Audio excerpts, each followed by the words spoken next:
Donc c'est un grand honneur et un grand plaisir personnel aussi d'accueillir ce soir Catherine Cesarski, qui est d'abord, en tout premier lieu, vraiment une scientifique de premier niveau international et qui a donc travaillé au CEA depuis un certain nombre d'années, d'abord au service d'astrophysique, puis ensuite elle a été directrice des sciences de la matière, un poste que j'ai l'honneur d'occuper maintenant.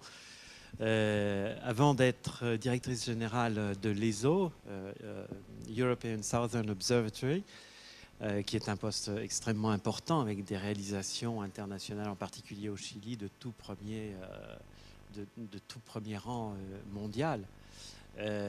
À ce titre, elle a participé, elle participe toujours à de nombreux comités internationaux d'évaluation, de programmation. Elle est aussi donc impliquée dans les comités de l'ERC, le European Research Council, qui est une des grandes institutions de recherche fondamentale européenne.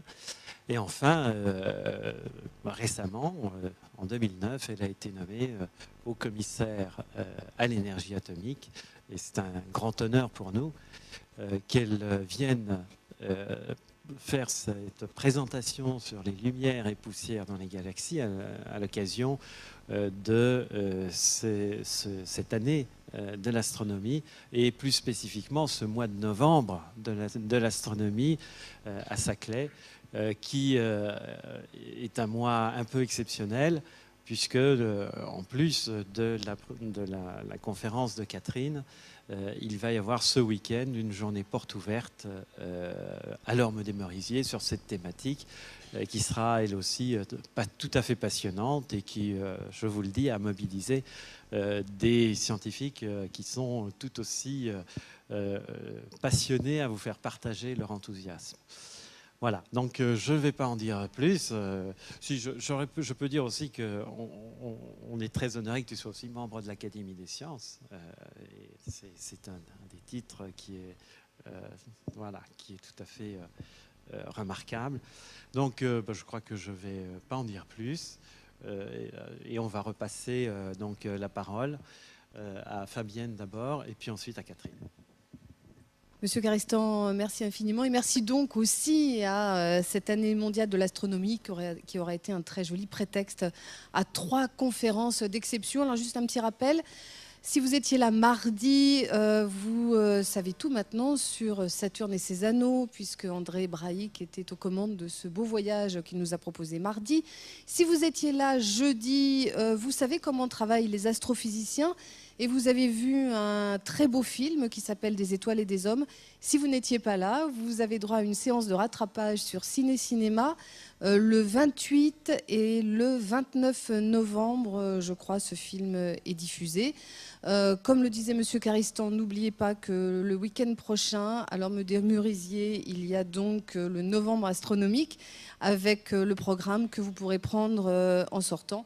Et ce soir donc, c'est Catherine Cesarski qui intervient, non pas en tant que haut commissaire à l'énergie atomique, mais en tant qu'astrophysicienne. Elle va donc vous parler des étoiles, de la naissance des étoiles, et on va parler aussi du milieu interstellaire. Madame Cesarski, je pense que je vais vous laisser la parole. Je vais vous demander d'être indulgent. Elle nous a dit de ne pas le répéter, mais elle n'est pas très en forme ce soir. Elle a très très mal à la tête, alors ne criez pas. Voilà. Une conférence avec en prime de très très belles images. Merci d'être avec nous ce soir. Merci beaucoup.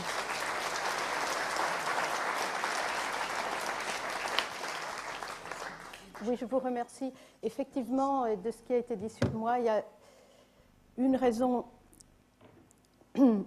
qui joue un rôle important dans le fait que je sois là ce soir, c'est que j'ai été jusqu'à très récemment aussi présidente de l'Union astronomique internationale. Et c'est l'Union astronomique internationale qui a eu l'idée, il y a maintenant 9 ans, de lancer cette année internationale de l'astronomie. Enfin, nous l'appelons partout année internationale. Je sais qu'en France, ça s'appelle année mondiale de l'astronomie, donc je vais essayer de rester à l'année mondiale. Et donc, vous savez que nous avons souhaité que cette année soit une année dans laquelle les gens qui d'habitude ne s'intéressent pas à l'astronomie, pour une fois s'y intéressent à en entendre parler, et que évidemment ceux qui s'y intéressent déjà aient beaucoup plus de chances que d'habitude d'en entendre parler. Voilà. Donc il y a eu énormément, et il y a toujours, puisque nous sommes encore dans cette année, il y a énormément d'activités dans le monde entier. Nous avons pu d'abord avoir l'UNESCO qui a accepté de prendre avec nous la direction de cette année internationale de l'astronomie. Nous avons convaincu les Nations Unies de déclarer au niveau des Nations Unies que cette année 2009 était l'année internationale de l'astronomie. Et si nous avons voulu faire ça, c'est parce que nous voulions, comme je vous l'ai dit, pouvoir parler aux gens qui n'entendent pas souvent parler de nous, et donc en particulier, il s'agissait de tendre la main vers les pays qui sont moins favorisés que la France pour avoir accès à de la vulgarisation scientifique. Et ça, les Nations Unies étaient une grande aide pour ça, parce qu'évidemment, ils ont toute la liste. À l'Union astronomique internationale, nous avons 66 pays membres, et nous nous sommes fixés pour but, et il y en a 190 aux Nations Unies, nous nous étions fixés pour but d'en avoir 140. Je peux vous dire qu'aujourd'hui, nous en avons 151. Donc ça fait vraiment énorme, le 151e étant Monaco. Alors, mais enfin, on a Monaco, le Liechtenstein, des tas de petits pays aussi, mais on a quand même réussi à avoir plusieurs pays, par exemple en Afrique, et nous avons un certain nombre de pierres angulaires, dont un qui consiste justement à amener l'astronomie dans les pays où vraiment il n'y en a pas du tout, ne serait-ce qu'à niveau d'amateur, en espérant que plus tard ça puisse aussi entraîner des vocations et commencer à implanter l'astronomie.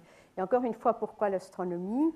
Ce n'est pas uniquement parce que, évidemment, c'est la plus belle des sciences, hein, ce n'est pas moi qui vais vous dire le contraire, est la plus intéressante et la plus attrayante, mais c'est aussi évidemment une porte d'entrée pour toutes les autres sciences, si on peut dire pour toutes les carrières scientifiques. Donc, que ce soit d'ailleurs dans les pays défavorisés ou dans les pays favorisés, nous considérons que l'astronomie est une excellente façon d'amener les gens non seulement à voir de belles choses, mais aussi à réfléchir, à comprendre ce qu'est un raisonnement scientifique et, si tout va bien, à attirer suffisamment de gens vers les carrières scientifiques ou au moins vers la compréhension de choses un peu scientifiques et techniques dont on entend parler. Voilà, moi tout ça me tient beaucoup à cœur. Comme cette année tire à sa fin, je me sens très fort que je dois en parler. Alors dites-moi, est-ce que vous en avez entendu parler de l'AMA cette année ? Ou est-ce que vous avez vu vous avez été témoin, vous avez vu des expositions dans des métros, vous avez vu, j'espère, oui ou non ? Que tous ceux qui en ont entendu parler lèvent la main. Je voulais voir un petit peu. Voilà, donc c'est pas mal de monde et c'est quand même pas tout le monde, voilà, mais bon, c'est... Nous avons eu, vous savez, à 2 reprises, des soirées dans lesquelles, dans le monde entier, il y avait des manifestations organisées pour regarder le ciel. En avril, et puis maintenant très récemment, alors récemment, malheureusement, en France, on a eu assez mauvais temps, c'était les nuits galiléennes. Mais au mois d'avril, on sait qu'il y a mais vraiment des millions de personnes qui ont regardé à travers un télescope dans ces mêmes 3 nuits, à travers le monde. Voilà, alors aujourd'hui, je voulais vous parler de lumière et poussière dans les galaxies, parce que quand on parle d'astronomie, on pense planètes, étoiles, galaxies, trous noirs, et on pense que tout ceci flotte dans le vide absolu. Mais en réalité, ce n'est pas vrai. Entre les étoiles, il y a quelque chose, il y a le milieu interstellaire, qui n'est pas un vide absolu. Il contient du gaz. Ce gaz est essentiellement de l'hydrogène, sous forme atomique ou moléculaire, et puis, mélangé à ce gaz, il y a d'infimes particules de poussière. Elles sont toutes petites, mais elles ont en masse moins de 1/100 de la masse du gaz, et pourtant, elles jouent un rôle très important. Ce sont, on peut l'imaginer comme des petites suies, et donc comme des toutes petites particules qui ressemblent à ce qui sort du pot d'échappement de votre voiture, jusqu'à des des choses un peu plus grosses, des petits cailloux qui sont essentiellement en carbone et en silicium mélangés à de l'oxygène. Alors ces milieux diffus, nous appelons ça les milieux diffus entre les étoiles, on les trouve à toutes les échelles. Dans le système solaire, par exemple, vous savez que dans le système solaire, on peut avoir dans certains cas une lumière zodiacale qui est due à l'existence aussi de petites poussières dans le disque dans lequel se trouve le système solaire. Donc vous avez aussi là un gaz et de la poussière, système qui vous donne cette lumière zodiacale, entre les étoiles de la Voie lactée et aussi entre les galaxies de l'univers.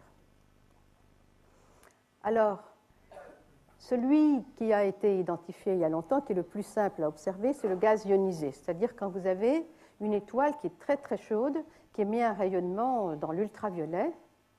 Si elle a du gaz autour, elle chauffe beaucoup ce gaz, et elle le chauffe tellement que vous savez que vous avez un noyau et puis des électrons, et les électrons sont arrachés et sont séparés des noyaux, et vous avez ce qu'on appelle un gaz ionisé. Vous avez des noyaux d'une part et des électrons d'autre part. Et dans ce gaz ionisé, en particulier l'hydrogène est ionisé, et ça lui fait émettre une raie qui tombe dans le domaine visible.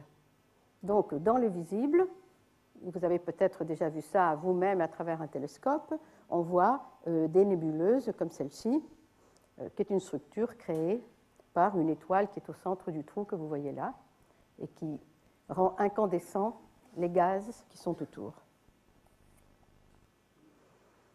Si vous n'avez pas une source de lumière qui soit au moins ultraviolette, qui soit capable d'ioniser l'hydrogène, eh bien l'hydrogène il reste neutre. Il sera neutre, il soit sous la forme d'atomes, soit sous la forme de molécules dans les régions les plus froides, comme il est dans l'air dans lequel nous sommes. Si vous regardez notre Voie lactée, vous avez là au-dessus une image de la Voie lactée. En fait, on a mis ensemble plusieurs images, donc c'est d'un bout à l'autre de la Voie lactée. Mais quand vous regardez vous-même dans le ciel, vous en voyez un morceau, et je pense que vous êtes familier avec le fait, si vous avez déjà été dans des endroits où il y a un très bon ciel, bien sûr, c'est évidemment pas à Saclay que l'on voit ça, ni à Paris, on est familier avec le fait qu'on voit comme des zones très noires dans la Voie lactée. Eh bien ça, c'est tout simplement parce que dans ces régions-là, vous avez des nuages dans lesquels il y a de la poussière. Et cette poussière absorbe le rayonnement visible. Donc les étoiles qui sont derrière, nous ne les voyons pas. Il suffit d'un nuage sombre ici devant pour qu'on ait l'impression qu'il y a un trou. En fait, il n'y a pas un trou. Donc, quelque part, vous voyez qu'à l'œil nu, on arrive quand même à voir de la poussière. Et encore une fois, si vous avez un télescope, vous pouvez voir des nébuleuses. Là, vous avez un autre exemple, ce que je montrais tout à l'heure. Vous avez du gaz ionisé qui est donc incandescent dans le visible avec des belles couleurs. Donc cette poussière, comme je vous l'ai dit, elle ne fait en masse que 1% de la masse du milieu interstellaire. Ça y est, je fais des bêtises. Exactement, j'espère que ce n'est pas grave. C'est celle d'en haut que je vais toucher, voilà. Donc c'est en fait des petites poussières qui ressemblent tout à fait en matériaux à ce qu'on trouverait dans les anneaux de Saturne, dans les astéroïdes du système solaire.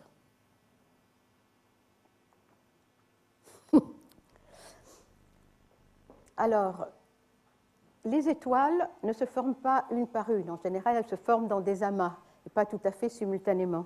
Et en général, non, mais dans certaines régions, on forme des étoiles plutôt grosses.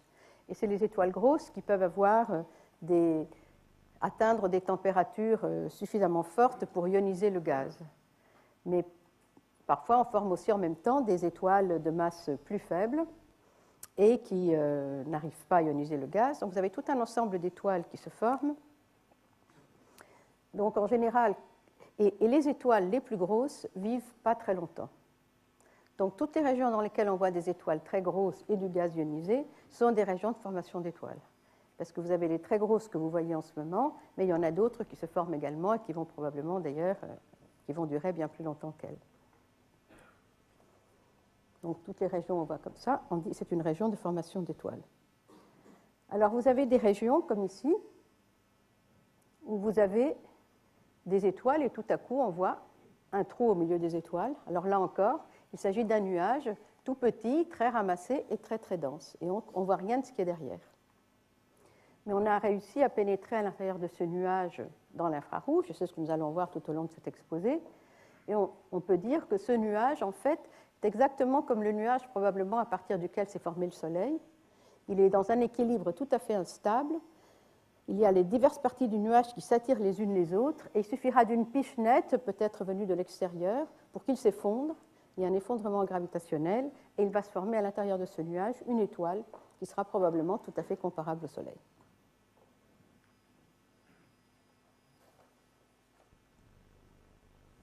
Alors, je vous ai dit que la poussière absorbe le rayonnement visible envoyé par les étoiles.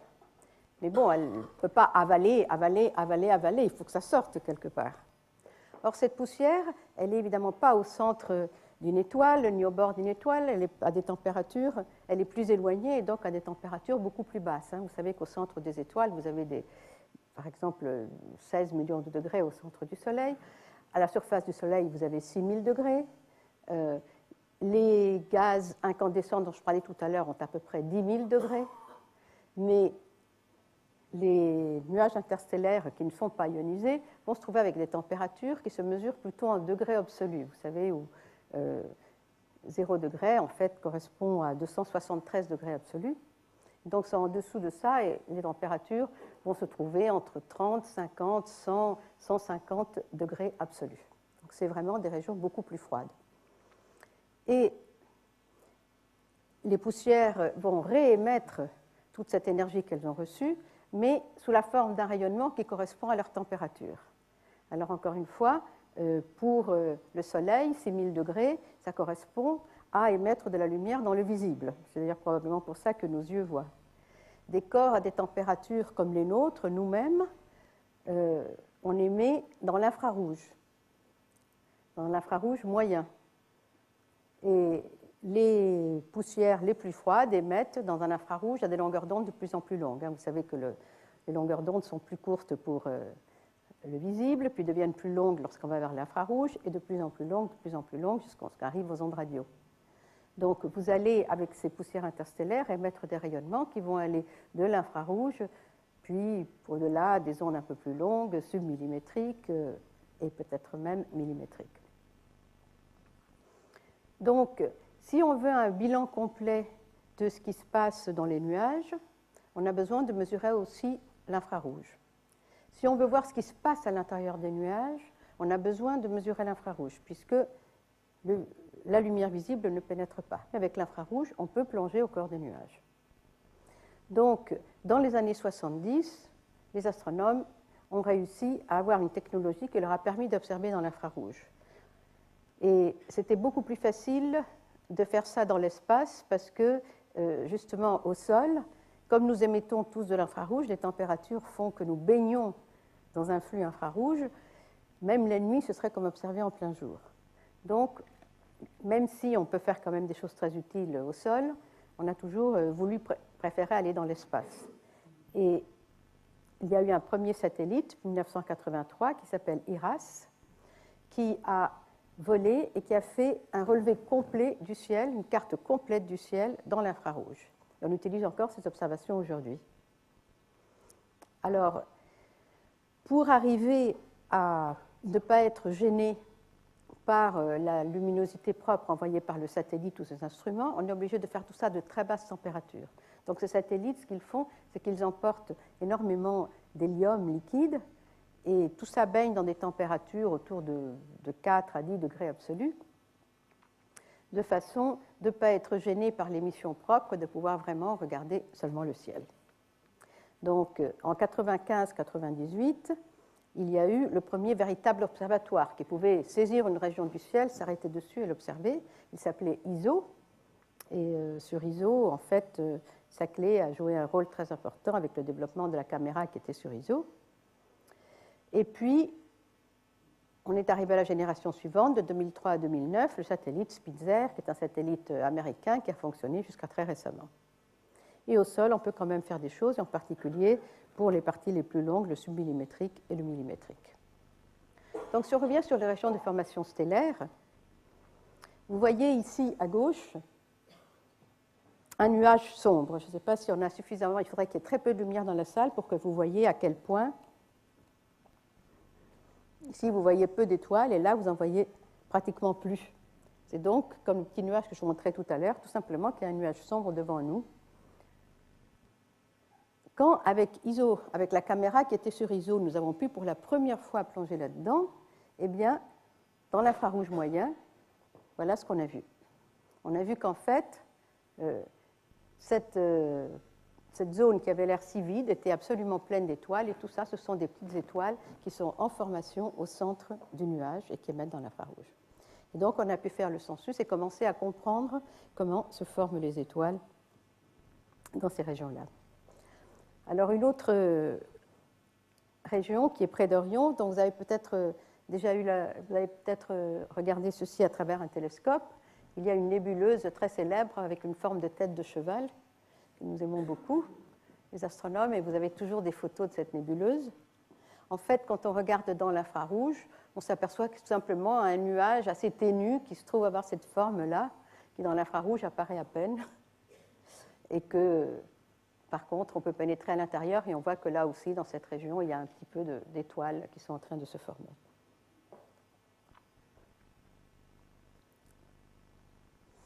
Si vous prenez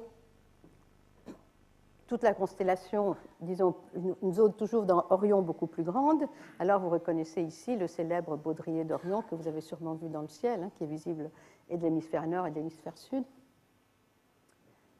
Et vous voyez, là, c'est une région dans laquelle il semble qu'il n'y a pas tellement d'étoiles, mais là aussi, ça c'est une image d'IRAS. Quand on fait un composite entre 12 microns et 100 microns, on voit que tout ça est absolument rempli de gaz, d'étoiles en formation et de régions qui sont plus froides et de régions qui sont plus chaudes. En fait, ici, le jaune représente les régions plus chaudes et le rouge, les régions plus froides, dans lesquelles vont encore se former des étoiles.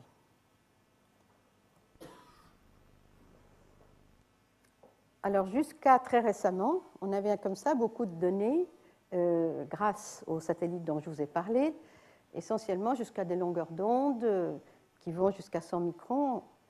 Mais après, on arrive dans cette région entre 100 microns et 1 mm, ce qu'on appelle le submillimétrique. Et on sait qu'il s'y passe des choses extrêmement importantes, mais c'était plus difficile à observer parce que quand vous observez avec un télescope, la résolution que vous allez avoir dans le ciel dépend de la longueur d'onde. Donc, pour un télescope d'une taille donnée, le pouvoir séparateur que vous avez dans le ciel est en fait inversement proportionnel à la taille du télescope, mais est aussi proportionnel à la longueur d'onde. Donc, si vous observez dans le visible, même avec un petit télescope, vous avez pas mal de pouvoirs séparateurs. Mais si vous observez dans une longueur d'onde beaucoup plus longue, avec un petit télescope, votre pouvoir séparateur n'est pas très grand. Et évidemment, ce n'est pas très facile d'envoyer des télescopes grands dans l'espace. Vous savez à quel point c'est cher. Je veux dire, c'est vrai qu'il y a Hubble qui fait 2,60 m, mais vous savez qu'il a coûté une fortune, il a coûté extrêmement cher, et même 2,60 m pour ces longueurs d'onde-là n'était pas suffisant. Donc les astronomes voulaient lancer un télescope beaucoup plus grand que ça. Bon, il a commencé, comme toujours, on commence avec quelque chose de très grand, puis ensuite, des considérations économiques font que c'est limité, limité, limité. Enfin, on a fini quand même par lancer un télescope de 3,5 mètres de diamètre. C'est quand même déjà pas mal. Qui est donc, on utilise au maximum ces possibilités jusqu'à à partir en dessous de 90 microns, mais qui quand même permet une bonne séparation dans le ciel. Et alors, il a fallu l'envoyer à des millions de kilomètres au point d'équilibre entre la Terre et le Soleil. Et ce télescope s'appelle Herschel. Et ceux d'entre vous qui ont vu le film des étoiles et des hommes en ont beaucoup entendu parler, puisque ce film est voué à la préparation du satellite Herschel. Eh bien, ce satellite Herschel a finalement été lancé le 14 mai 2009. Et c'est un grand succès. Et les résultats, on n'a pour l'instant que quelques résultats qui filtrent, parce que tout le monde travaille dessus avant de les sortir. Mais je vais vous en montrer quelques-uns au passage. Donc, il y avait 3 instruments. Un instrument qui fait de la spectroscopie, et puis, dont je ne parlerai pas ici, et puis 2 instruments dans lesquels, dans tous les deux, il y a une application du service d'astrophysique ici au CEA, un qui s'appelle PAX, qui fait imagerie et spectro-imagerie dans la bande 60-200 microns. Donc là, il y a un certain recouvrement avec le satellite antérieur, mais ça va au-delà. Et puis le deuxième SPIR qui va de 200 à 600 microns. Donc là, vraiment une zone pratiquement totalement inexplorée, au moins du point de vue de l'imagerie.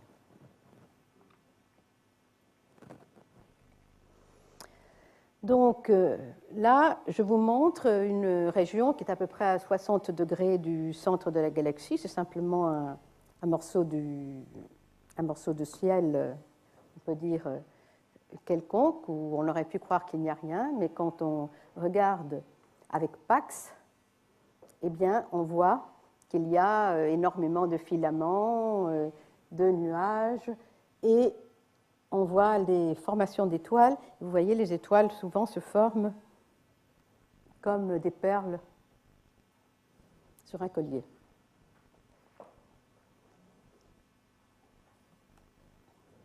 Alors, en allant des longueurs d'onde plus longues, avec SPIR, on a pu faire aussi la carte de la même région. Et donc là, vous voyez les régions les plus froides. Tout à l'heure, vous voyez tout ça est très froid par rapport à l'univers dont vous avez l'habitude d'entendre parler. Et disons ici, c'est des régions encore plus froides avec des températures qui vont faire 10-20 degrés. Et là, dans l'autre, vous avez des températures qui vont aller au-dessus jusqu'à 100 degrés. Et donc ici, vous avez un composite des deux instruments. Oui, en fait, et puis c'est tout ce que je voulais montrer. Donc vous voyez qu'on va dans des régions où avant on ne voyait rien et on découvre qu'en fait il s'y passe des tas de choses. Donc on attend une moisson très importante de résultats de la part d'Herschel, même à l'intérieur de notre galaxie, avec peut-être découverte des régions de formation d'étoiles auxquelles on n'avait pas pensé. Le petit nuage que je vous avais montré tout à l'heure, Rho Ophiuchi, que nous avions fait avec ISOCAM, est le plus proche de ces nuages sombres. Herschel pourra faire des choses similaires dans des nuages beaucoup plus lointains que nous n'avions pas vraiment pu identifier. Bien.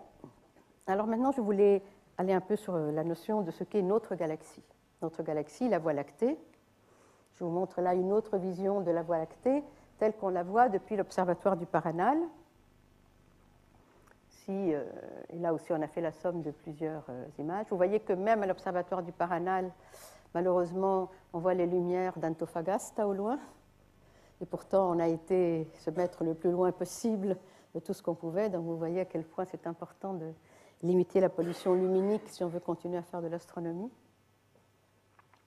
Mais enfin, on voit donc cette Voie lactée qui, évidemment, était visible à l'œil nu à l'humanité depuis longtemps.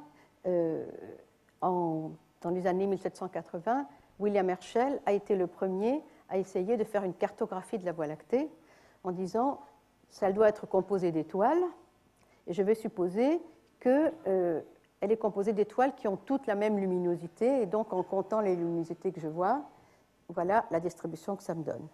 Donc vous voyez là la première carte qui a été faite de la Voie lactée, et ce qui est amusant, c'est qu'il voyait le Soleil ici, et puis voilà la Voie lactée.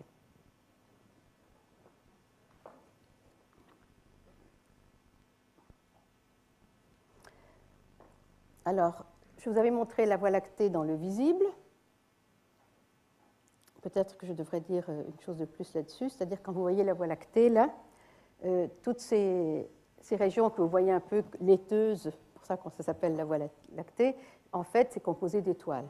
Et vous savez peut-être que c'est Galilée, justement, celui dont nous célébrons 400 ans du premier télescope, qui a été le premier à tourner un télescope vers la Voie lactée et qui s'est rendu compte que ces zones laiteuses, en fait, se décomposaient en des étoiles. Qu'en réalité, ce que nous voyons à l'œil nu, ce n'est que la somme d'étoiles, essentiellement, avec quelques nébuleuses, et puis vous voyez quelques régions obscures montrant qu'il y a du gaz, nous le savons maintenant, et de la poussière. Alors, quand on regarde dans l'infrarouge, et ça c'est une image prise par le satellite Spitzer, eh bien alors c'est tous ces nuages qui apparaissaient sombres tout à l'heure, au contraire qui brillent. Donc là vous voyez des étoiles et vous voyez des nuages. Donc là c'est vraiment des nuages, cette fois-ci ce n'est pas que la somme des étoiles. c'est intéressant de regarder aussi comment se comparent les luminosités à des longueurs d'onde différentes. Donc là, vous voyez les régions du centre de notre galaxie, telles qu'elles ont été observées en haut par Spitzer. C'est la même chose que l'image que je vous ai montrée tout à l'heure. Là, c'est une région vraiment complètement du centre. Quand on regarde dans l'infrarouge beaucoup plus proche, en fait, ce qu'on voit, c'est les régions les plus chaudes, donc les plus chaudes de ces gaz froids, et puis quelques étoiles, en fait, qui sont des étoiles de faible masse. Et puis là, vous voyez dans les rayons X, parce qu'effectivement, mélangé aux étoiles normales, vous avez aussi des étoiles qui, par exemple, vous avez des binaires. Oh, pardon, sinon. Je savais que je n'arriverais pas avec ce truc-là. C'est peut-être pas une bonne idée d'essayer d'apprendre à m'en servir au milieu d'une conférence, je m'excuse. Donc, vous avez par exemple des binaires, des étoiles qui sont très très proches les unes des autres et qui crachent de la matière l'une sur l'autre. Et puis cette matière, elle tombe, elle se réchauffe très très fort, tellement fort qu'elle atteint des millions de degrés. Et là, du coup, c'est des rayons X qu'elle émet. Et donc, vous avez une émission de rayons X. Et vous avez des filaments. Ici, c'est une superposition donc, des trois images que je vous ai montrées tout à l'heure. Et puis, vous voyez, très près du centre de la galaxie, cette région qui s'appelle Sagittaire A, dans laquelle il y a à la fois une source d'ondes radio très importante. C'est la première fois qu'on a détecté des ondes radio cosmiques. C'est celle qui était émise par le centre de la galaxie. Et puis, il y a également une source de rayons X qui, elle, ne brille pas tout le temps, qui va, qui vient. Et tout ceci est interprété depuis longtemps comme dénotant la présence possible d'un trou noir au centre de notre galaxie. Pourquoi un trou noir? Un trou noir, vous savez ce que c'est? C'est de la matière qui a été comprimée, au-delà, jusqu'à un point tellement fort que finalement, on a atteint la force de gravité est tellement importante que si quelque chose voulait en sortir, il faudrait qu'il parte à une vitesse supérieure à la vitesse de la lumière. Et comme c'est impossible, eh bien, tout ce qui est dans le trou noir est vraiment attrapé là, y compris la lumière, plus rien ne peut en sortir. Et ces trous noirs exercent une attraction gravitationnelle très importante sur tout ce qui passe autour, et donc les choses tombent dessus. En tombant, elles ne tombent pas directement, elles tournent autour, les morceaux frottent les uns contre les autres, ça crée des grands réchauffements, ça crée aussi des champs magnétiques. Donc d'une part, vous avez des gaz chauds, incandescents, émissions de rayons X, des champs magnétiques qui créent des processus dans lesquels il y a des particules qui atteignent des vitesses absolument énormes, se mettent à aller presque jusqu'à la vitesse de la lumière, et ça crée d'autres phénomènes qui émettent même des rayons gamma.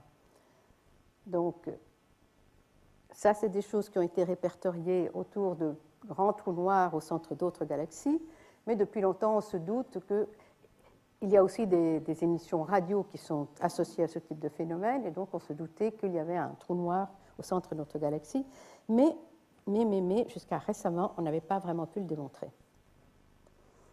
Maintenant, c'est devenu plus possible de le démontrer. Alors là, je prends une région encore plus petite, ça c'est encore une image infrarouge, d'une région toute petite autour du centre de notre galaxie.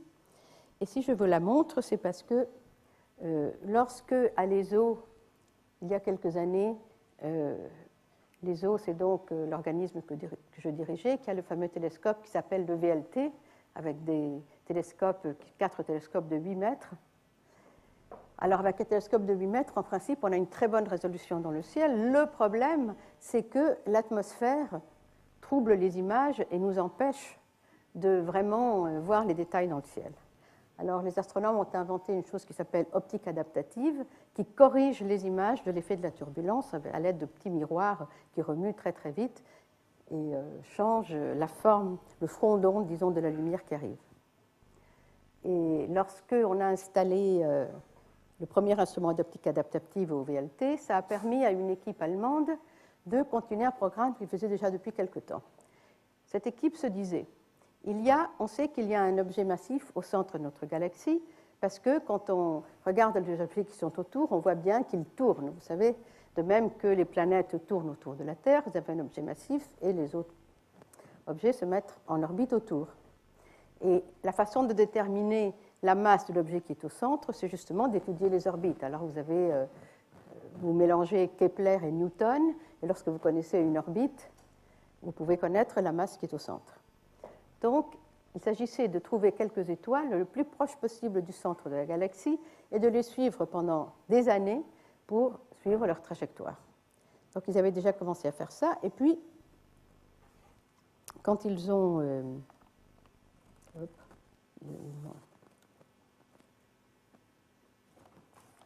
C'était en 1992, quand on peut voir cet instrument d'optique adaptative. Alors là, vous voyez passer le temps, et vous voyez donc le mouvement de ces étoiles qu'ils suivaient depuis le début. Puis maintenant, on va à la zone vraiment, vraiment centrale de la galaxie. Et là, il y avait une étoile qu'ils suivaient depuis longtemps, et juste à ce moment-là, hop, elle a fait un petit tour. Donc, vous voyez cette étoile. Avant, ils l'avaient observée jusqu'ici. Quand ils ont mis l'optique adaptative, ils ont pu la retrouver là. Donc, ça veut dire qu'elle était passée de l'autre côté du foyer. Le foyer était donc là. Et on a pu se rendre compte qu'elle n'était passée qu'à 17 heures-lumière. Vous vous rendez compte, ce qui est une distance toute petite du foyer. Et que ça montrait aussi que la masse qui était au foyer était de l'ordre de 3 millions de fois la masse du Soleil, et que cette masse était comprimée dans un volume qui doit être à l'intérieur de tout ça, qui doit être donc inférieur à 10 jours-lumière. Et ça, pour mettre une masse aussi grande dans un volume aussi petit, eh bien, les astronomes, on ne sait pas faire autrement comme étant un trou noir. Donc, ça a été la démonstration qu'il y a bien un trou noir au centre de notre galaxie. Et aujourd'hui, les astronomes, nous pensons qu'il y a des trous noirs au centre de presque toutes, sinon toutes, les galaxies dans l'univers. Donc là, je vous montre de nouveau l'orbite de cette étoile qui a permis de faire cette détermination. Autour d'autres galaxies, là vous voyez une autre galaxie, on peut faire des choses similaires en suivant des mouvements cette fois-ci de nébuleuses, par exemple, autour des centres, et on peut déterminer les masses qui sont au centre. Et comme ça, on a déterminé aujourd'hui la masse des trous noirs au centre de beaucoup de galaxies. Enfin, dans ce cas-là, on ne peut pas vraiment démontrer que c'est un trou noir. On dit si c'est un trou noir, sa masse est le temps. Revenons à notre galaxie, la Voie lactée. Donc, ça y est, maintenant on sait qu'il y a un trou noir au centre. Par ailleurs, comment est-elle ? Eh bien, pour savoir comment elle est, on a utilisé essentiellement la radioastronomie et les observations juste de la lumière émise par cet hydrogène a permis de reconstituer la forme de notre galaxie. Et donc, voilà comment elle est. C'est une galaxie spirale et elle ressemble à des galaxies telles que celles que vous voyez ici. Oh, décidément. Non, mais écoute, c'est pas possible là. Voilà, c'est ce que je voulais, c'était ça, voilà. Et vous savez que dans le cas de notre galaxie, nous sommes à peu près aux 2/3 du rayon, nous sommes placés là. Donc vous voyez que Herschel s'était bien trompé quand il croyait qu'on était au centre. Lorsqu'on a réussi à faire la carte de notre galaxie, il y avait une espèce de nouvelle révolution copernicienne. On est tout à fait au bord. Et pourquoi est-ce que Herschel avait cru qu'on était au centre ? Eh bien justement, toujours à cause de cette poussière. Parce qu'effectivement, quand vous regardez vers le centre de la galaxie, eh bien, vous ne voyez pas ces régions-là dans le visible, parce qu'entre-temps, il y a toutes ces zones où il y a de la poussière qui absorbe tout. Donc en réalité, vous ne voyez que ça. Et donc c'est pour ça que vous avez l'impression que vous voyez la même chose un petit peu de part et d'autre. Une autre preuve de poussière dans les galaxies extérieures, c'est les galaxies que l'on voit sur la tranche. Et notre galaxie aussi, si on pouvait la voir sur la tranche, on la verrait comme ça. Et on s'aperçoit que, vous la voyez ici, une galaxie qui s'appelle la galaxie Sombrero, parce qu'évidemment, ça ressemble à un chapeau mexicain, vue sur la tranche, dans le visible, et là, c'est dans l'infrarouge. Là, c'est dans l'infrarouge moyen.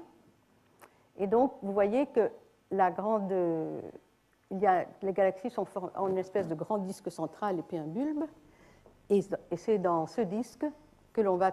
Ici, ça ne se voit pas tellement, on voit de la poussière, on ne se rend pas compte qu'elle est dans un disque. Mais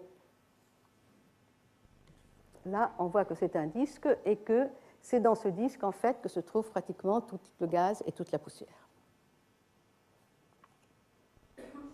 Voilà une autre galaxie spirale. En fait, c'est notre plus proche voisine. C'est la galaxie d'Andromède, que vous avez peut-être, ceux d'entre vous qui sont amateurs, sûrement déjà vu à travers un télescope.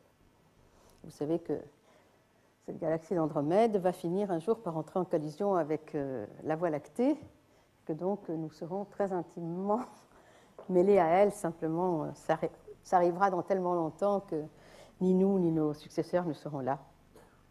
Voilà une autre galaxie spirale, la galaxie M83. Et vous voyez à droite un détail, vous voyez le petit carré qui est là, pour voir un peu plus en détail une région qui a été prise très récemment avec le nouveau instrument qui est mis, un des nouveaux instruments qui sont à bord du télescope spatial. Vous savez que Hubble a été réparé une énième fois récemment. Et ça permet une série d'images absolument fantastiques. Et là, on voit des grosses étoiles qui se sont formées, mais vous voyez aussi qu'elles sont un petit peu comme nous disons, comme c'est tout à l'heure, comme des perles le long d'un collier. Donc, dans notre univers proche, en fait, il y a plusieurs types de galaxies. Je vous ai montré plusieurs galaxies spirales. Et dans les spirales, il y en a qui sont plus ou moins ouvertes, il y en a qui ont des barres au centre. Et puis, il y a aussi des galaxies qui sont plutôt sphéroïdales, et puis des galaxies qui sont complètement irrégulières, comme celle que vous voyez à droite, qui est l'une de nos très très proches voisines, un des nuages de Magellan. Donc, parmi ces galaxies que l'on pourrait classifier d'irrégulières ou de sphéroïdales, enfin celle-ci est difficile à classifier, vous en voyez des avec des formes vraiment bizarres, comme par exemple cette galaxie qui s'appelle Centaurus A, que vous voyez à gauche dans le visible et à droite dans des longueurs d'onde beaucoup plus longues au début de l'infrarouge. Et donc cette galaxie, vous voyez qu'on voit à la fois un disque et à la fois une sphère. Et nous pensons qu'elle résulte de la collision entre deux galaxies. Ils sont vraiment en train de se marier. Et au centre de cette galaxie, il y a des émissions très très fortes, comme je disais tout à l'heure, de rayons X, de rayons gamma, d'ondes radio, etc. Et donc, on pense qu'il y a un trou noir qui est au centre de cette galaxie et que le fait qu'il y ait cette collision fait qu'il y a beaucoup de mouvements de matière dans tous les sens et donc beaucoup de matière qui tombe sur le trou noir. Et c'est pour ça que ce trou noir donne lieu à des émissions qui sont très, très, très brillantes. Alors voici une autre galaxie, une galaxie irrégulière, celle de tout à l'heure, le grand nuage de Magellan, qu'on voit très facilement à l'œil nu dans le ciel dans l'hémisphère sud. Et vous voyez là aussi que si on la regarde dans l'infrarouge, on voit qu'elle se décompose en énormément de nuages. Et il y a une très active formation d'étoiles dans ce nuage de Magellan. Alors maintenant, nous allons revenir à Herschel. Que veut nous apporter Herschel ? Eh bien maintenant, si on va aux longueurs d'onde plus longues, c'est-à-dire les longueurs d'onde dans lesquelles on peut voir, encore une fois, la poussière plus froide dans ces galaxies, on a besoin de Herschel. Vous voyez à gauche, Spitzer avait des possibilités d'observation à 160 microns, ce que vous avez ici, mais il n'avait un télescope que de 85 cm de diamètre. Herschel avec 3,50 m et un instrument Pax beaucoup plus efficace et beaucoup mieux. Et donc, vous voyez là une galaxie bien connue, les chiens de chasse, que vous avez peut-être déjà vu vous-même. Vous voyez deux galaxies, une petite galaxie qui tourne autour d'une grande galaxie spirale. Spitzer n'avait pas vraiment pu en faire la cartographie, et avec Pax, on peut la voir à 160 microns. On peut la voir aussi à 100 microns, 70 microns, et en comparant les images à diverses longueurs d'onde, où là, elles sont toutes combinées, les astronomes peuvent en fait tirer des conclusions très importantes sur, encore une fois, où se forment des étoiles et des étoiles de quelle masse et à quel moment, etc., dans diverses régions dans cette galaxie. Donc en général, vous voyez qu'à partir de mesures de gaz et surtout de poussière froide dont on pourrait penser qu'elle est peu intéressante, eh bien ce qu'on peut mesurer en fait, c'est vraiment l'action dans ces galaxies, puisqu'on va mesurer la formation d'étoiles, qui est quand même une des choses les plus excitantes qui ont lieu. Et puis l'autre chose qu'on pourra mesurer en partie, c'est justement aussi, je parlais de ces régions centrales, ces trous noirs Les trous noirs, quand ils sont très actifs, c'est parce qu'ils reçoivent beaucoup de matière, donc il y a de nouveau beaucoup de gaz, et donc de nouveau, dans le visible, tout ne sort pas, et là aussi, dans l'infrarouge, on peut faire des observations très importantes. Bon, là, c'est un autre exemple de galaxie M74, observée à 160 microns et 250 microns. Alors, vous vous direz, ces images, après les belles images visibles que je vous ai montrées, ça n'a pas l'air très intéressant, mais il faut bien vous rendre compte que c'est vraiment la toute première fois, vraiment absolument la toute première fois qu'on a l'image d'une galaxie spirale à cette longueur d'onde-là. Avant, c'était une espèce de pâté, hein.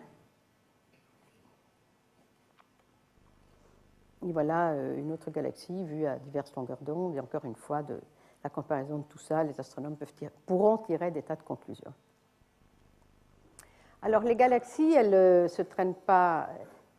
Il y en a quelques-unes qui sont toutes seules, on les appelle des galaxies de champ, mais en général, elles ont tendance à se grouper dans des groupes, et parfois les groupes s'associent encore entre eux et font des amas de galaxies, et même parfois des super amas de galaxies. Donc là, je vous montre une image d'un amas de galaxies.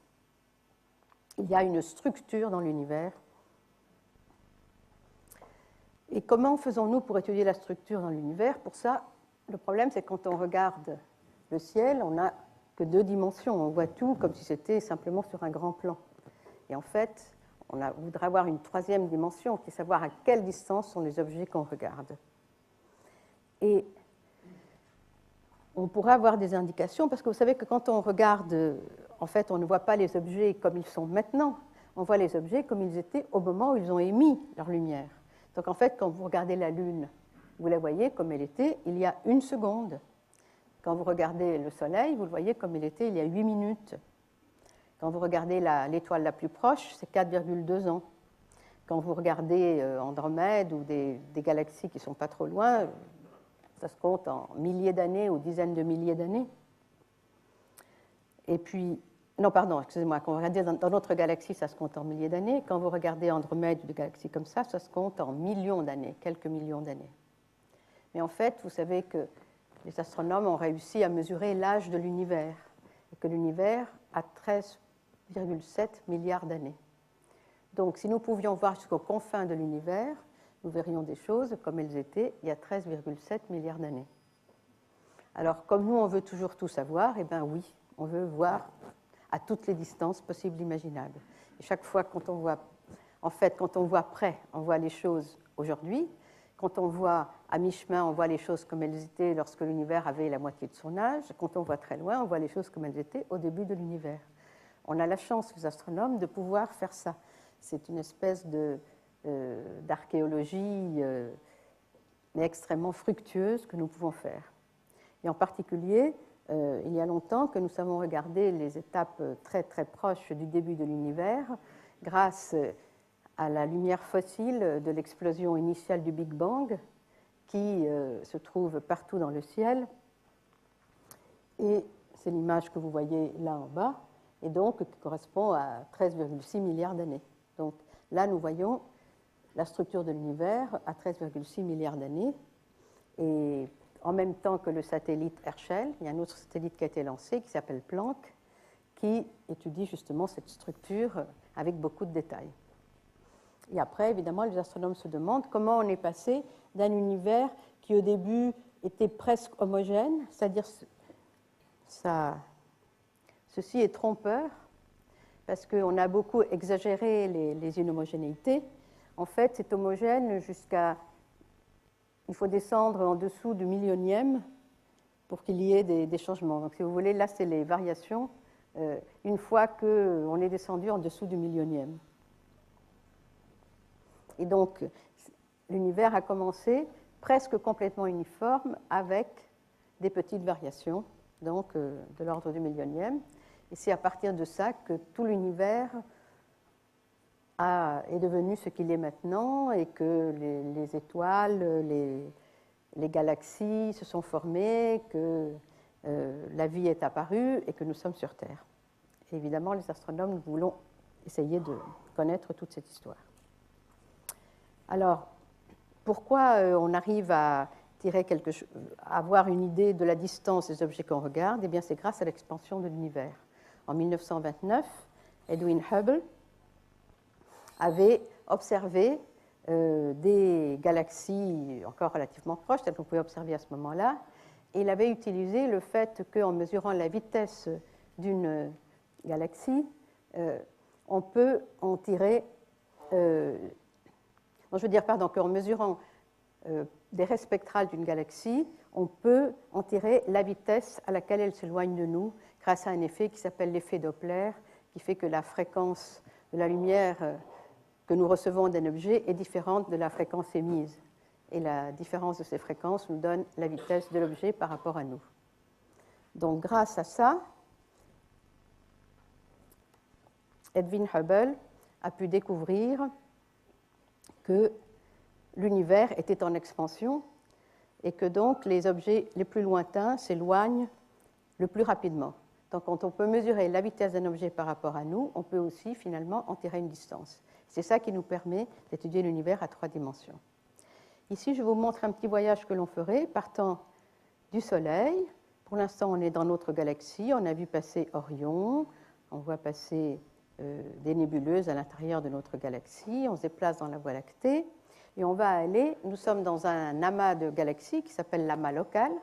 Nous allons nous déplacer vers l'amas le plus proche, qui est l'amas de la Vierge, qui se trouve à 60 millions d'années-lumière.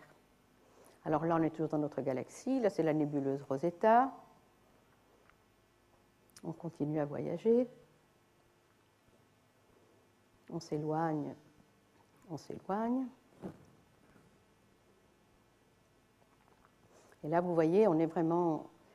On sort de la Voie lactée, on commence à la voir comme un objet lointain. On commence à voir passer les petites galaxies autour de la Voie lactée.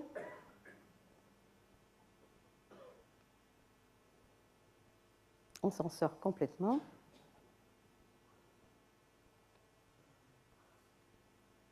Et voilà notre Voie lactée qui s'éloigne. Maintenant, on voit les autres galaxies de notre amas, de l'amas local. Puis ensuite, on a une zone relativement vide.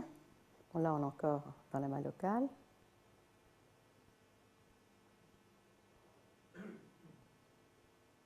Quelques-unes de nos voisines.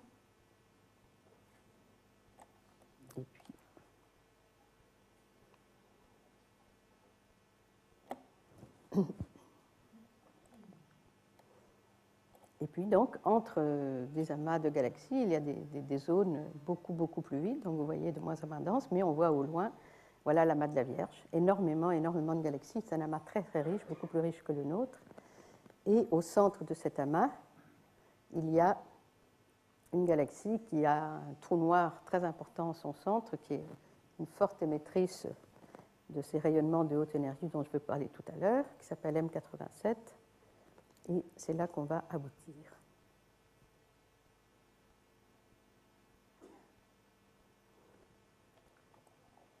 Voilà, donc on va vers le centre de l'amas de la Vierge, et vous voyez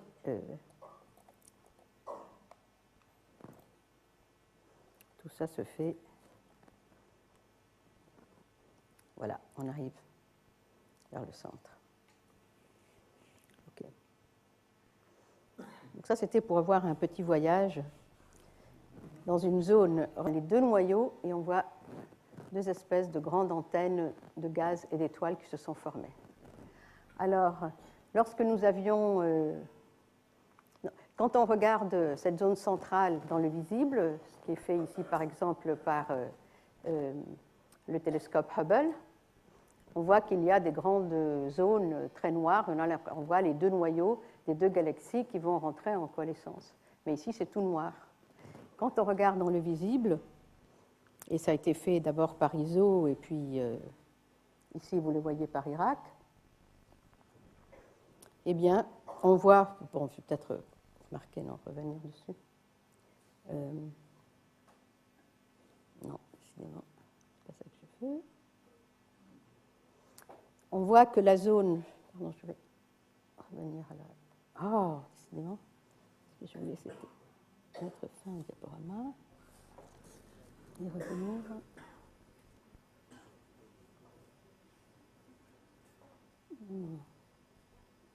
Voilà. Celle-ci. On voit que dans l'infrarouge, la zone la plus brillante, en fait, se trouve ici, là où il y avait la zone la plus noire dans le visible. Et ça correspond à l'endroit où les deux galaxies sont rentrées en collision l'une contre l'autre. Et c'est effectivement là qu'il y a le plus d'action. C'est là que des étoiles se forment très rapidement. Et il fallait absolument aller dans l'infrarouge pour le voir. Alors, comment se fait-il que, à côté des deux zones centrales des galaxies, se sont formées ces deux grandes antennes? Alors, depuis longtemps, les astronomes font des simulations de collision entre deux galaxies. Mais maintenant, on les fait évidemment de mieux en mieux. Les plus récentes sont les meilleures. Alors là, je vais vous montrer un exemple.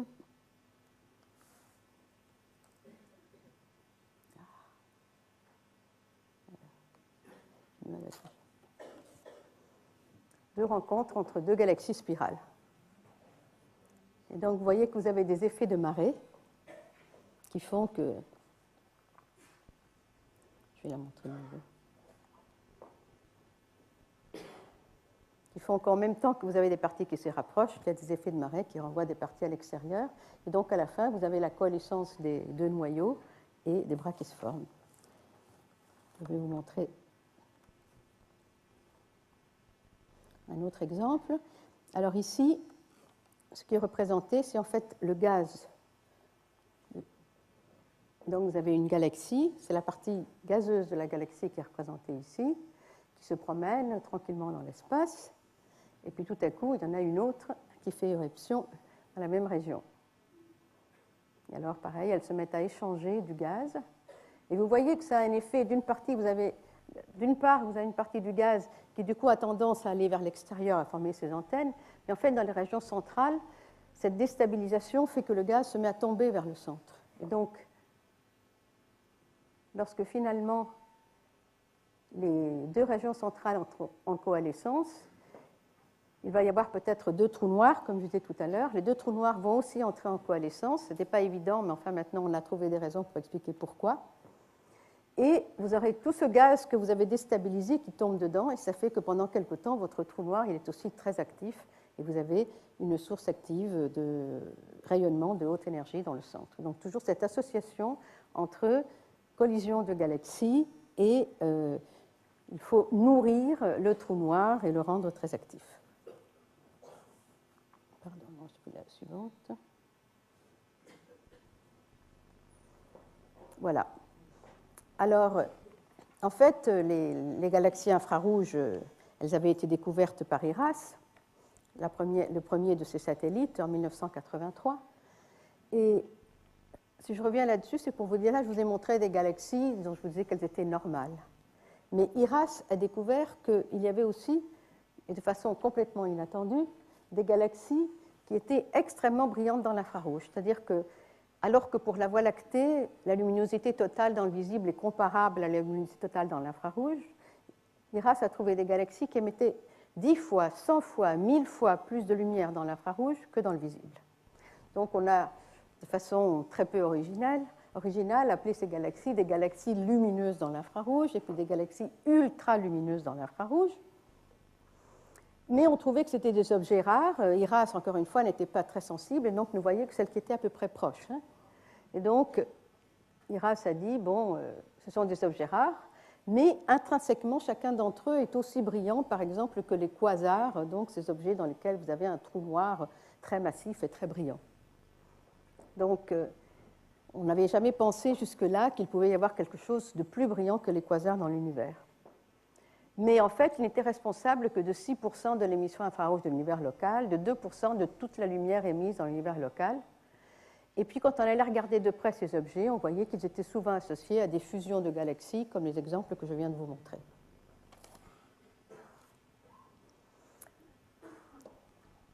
Alors, la lumière d'une galaxie, elle est émise à beaucoup de longueurs d'onde. Je vous ai parlé de visible, je vous ai parlé d'infrarouge. En fait, si vous n'aviez que les étoiles,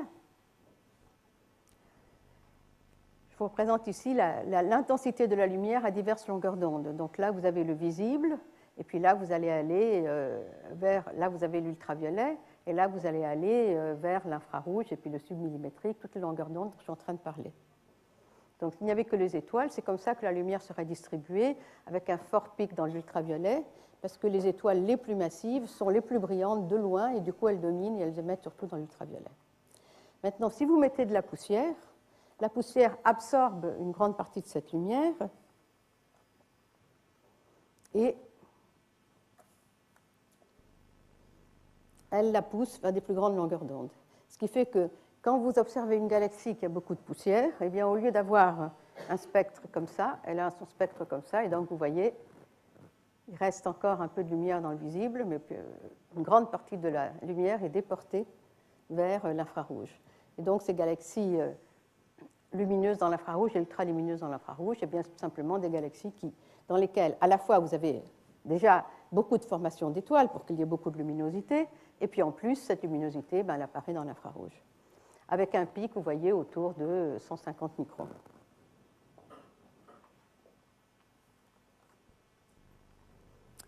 Donc ça, c'est ce que je vous racontais tout à l'heure, parce que vous avez un petit cartoon autour de mon petite histoire de tout à l'heure. Vous avez deux galaxies spirales qui vont entrer en fusion. Alors, il va y avoir le gaz qui va être déstabilisé. Ces chocs contre le gaz, ça fait des flambées de formation d'étoiles. En même temps, des gaz déstabilisés qui tombent sur le centre, ça fait un noyau actif. Et puis quand on a ce noyau actif, ce trou noir, à la fin, le trou noir émet tellement qu'il ne laisse plus que du gaz tombe dessus. Disons, l'émission du gaz chaud autour du trou noir empêche le reste du gaz de tomber. Donc ça s'arrête. Et puis quand le combustible est épuisé, votre galaxie, au lieu de deux belles galaxies spirales, vous avez une galaxie ronde, c'est ces galaxies elliptiques, comme je vous en ai montré quelques-unes tout à l'heure. Donc cette espèce de transformation morphologique des galaxies. Il y a un autre satellite qui vole en ce moment qui s'appelle Fermi. Alors lui, il mesure des émissions de très très haute énergie, des rayons gamma. Et ici, vous voyez le... Oh, c'est pas vrai, je suis encore fait. Ce truc-là, je ne vais plus jamais m'en servir. Non, c'est pas ça que je voulais. Voilà. Donc, je vous demande de regarder le temps. Là, vous voyez le temps qui change. 23 août, 2020. Donc, nous sommes à l'échelle de la journée. Donc, quand on regarde le ciel gamma, bon, évidemment, il y a des fluctuations dans les observations que l'on fait. Donc, toutes les fluctuations que vous voyez dans le bleu et le noir, ça ne compte pas. Ce qui est important, c'est les sources. Et vous voyez que vous avez quelques sources de rayons gamma qui sont toujours là, comme Geminga ou le crabe, quelque part par là. Et par contre, vous en avez d'autres qui apparaissent et disparaissent comme ça en quelques jours, quelques mois. Et ça, c'est justement des quasars, c'est ces grands trous noirs dans lesquels il y a des phénomènes de haute énergie. Et ça fait des émissions qui sont très sporadiques. Donc ça, c'est aussi pour vous montrer que l'univers, en fait, ce n'est pas la grande chose immuable à laquelle on pensait, c'est quelque chose que l'on peut observer parfois vraiment en temps réel. Et on voit d'ailleurs que ces sources très variables sont souvent associées à des jets d'émissions d'ondes radio. Et effectivement, on pense que ces émissions et de rayons gamma et d'ondes radio venant des trous noirs viennent sous la... Enfin, on pense, on voit, on observe, viennent sous la forme de jets. Ce n'est pas répandu partout, mais dans deux directions particulières. Donc, je pense que je vais passer sur ça. Alors, avec IRAS, on savait qu'il existait des galaxies lumineuses dans l'infrarouge dans l'univers proche, mais on a voulu savoir est-ce qu'il en existe aussi dans l'univers plus lointain. Et pour ça, il fallait pouvoir observer avec une sensibilité plus forte qu'IRAS. Alors ça, on a pu le faire avec le satellite ISO, qui, aux longueurs d'onde dans l'infrarouge moyen, avait une sensibilité 100 à 1000 fois supérieure à celle d'IRAS. Et du coup, on pouvait atteindre, pas toute l'histoire de l'univers, mais on pouvait aller à peu près jusqu'à la moitié de la vie de l'univers actuel. Alors après, qu'est-ce qu'on fait ? Eh bien, on prend un petit bout dans le ciel, et puis on compte tout ce qu'il y a dedans. En fait, c'est une chose qui avait été initiée par toujours le télescope Hubble.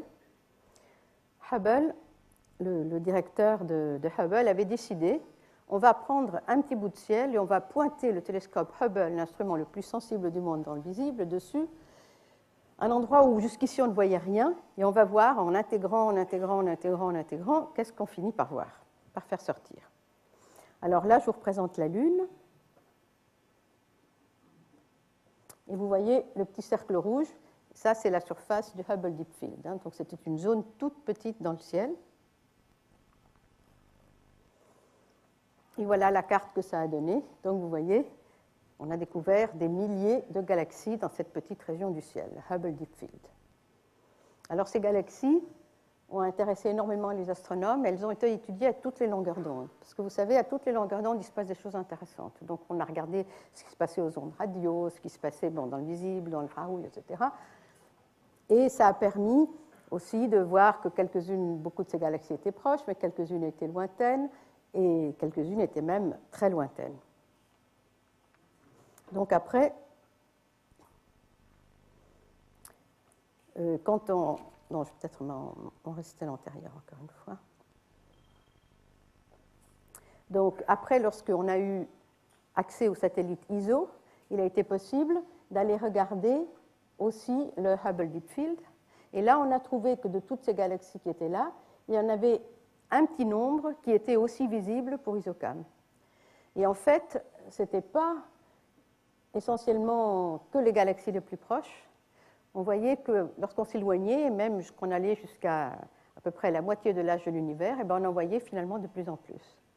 Et donc ça a permis de décompter le nombre de galaxies lumineuses dans l'infrarouge qu'il y avait dans l'univers par le passé. Et on a trouvé que comparé à un volume actuel, il y en avait énormément plus, mettons 70 fois plus. Vous prenez un volume de l'univers actuel, vous demandez combien de galaxies lumineuses dans l'infrarouge il y a, puis vous prenez le même volume dans l'univers quand il avait la moitié de son âge, et bien il y en avait 70 fois plus. Vraiment beaucoup plus. Et donc, ce que ça montre, c'est que l'univers était beaucoup plus actif, la formation d'étoiles était beaucoup plus active dans l'univers quand l'univers avait la moitié de son âge. Et que maintenant, ces galaxies lumineuses dans l'infrarouge, elles contiennent une petite partie en fait de la formation d'étoiles qui a lieu en ce moment. La plupart de la formation d'étoiles se passe dans des galaxies comme la nôtre, pas beaucoup, quelques masses solaires par an, mais beaucoup de galaxies qui font ça. Quand l'univers avait la moitié de son âge, et bien finalement, toutes les galaxies spirales avaient, surtout toutes les grosses comme la nôtre, ou même un peu plus petites que la nôtre, avaient des taux de formation d'étoiles beaucoup plus importants qui se comptaient par dizaines, centaines, voire milliers de masses du Soleil par an en nouvelles étoiles. Et donc la grande activité de formation d'étoiles dans l'univers a commencé à cette période-là, et puis ensuite, avec Spitzer, on a pu remonter encore plus loin dans le temps et on a trouvé que ça continue à augmenter pendant quelque temps. Et puis ensuite, là, on tombe dans des temps très éloignés pour lesquels on n'a pas encore toutes les données. Donc vous voyez que comme ça, on a pu reconstituer un peu l'histoire de la formation d'étoiles dans l'univers. Alors, avec Hubble, le directeur suivant n'a pas voulu faire moins que l'antérieur, alors il a pris une zone encore plus petite, mais il est resté encore 10 fois plus longtemps. Donc là, vous voyez un voyage dans le temps, et alors là, il a réussi à observer quelques galaxies dont l'âge était supérieur ou de l'ordre de 13 milliards d'années, c'est-à-dire presque toute la vie de l'univers. Donc vous voyez, là on est en train de faire un voyage dans le temps, on a vu passer les galaxies proches, on verra des galaxies de plus en plus lointaines. Alors, s'il y en a de moins en moins, ce n'est pas parce qu'intrinsèquement il y en a de moins en moins, mais parce que plus on va loin, plus on ne voit que les plus brillantes. Vous voyez, on écrème. Et donc, quand on va très très loin, on ne voit vraiment que les plus brillantes des très très lointaines. Donc, on en voit peu, mais on en voit quand même quelques-unes. Et on a réussi donc à voir des galaxies qui sont presque aussi vieilles que l'univers.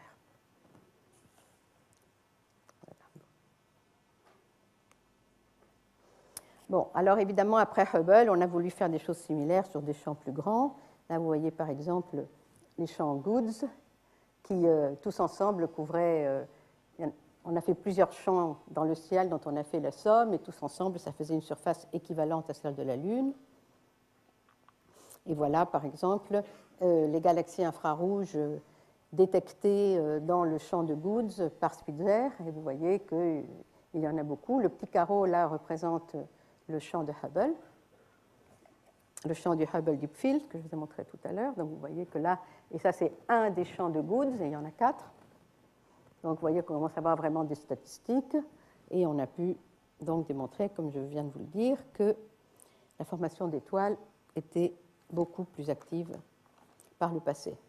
Et maintenant, les astronomes prennent un champ encore beaucoup plus grand, de 1,4 degrés de côté, Cosmos, et maintenant les résultats sortent avec vraiment beaucoup de statistiques pour étudier ce genre de problème. Voilà. Alors, je vous ai dit que une des choses qui fait avoir beaucoup de formations d'étoiles dans une galaxie, c'est la collision avec une autre galaxie.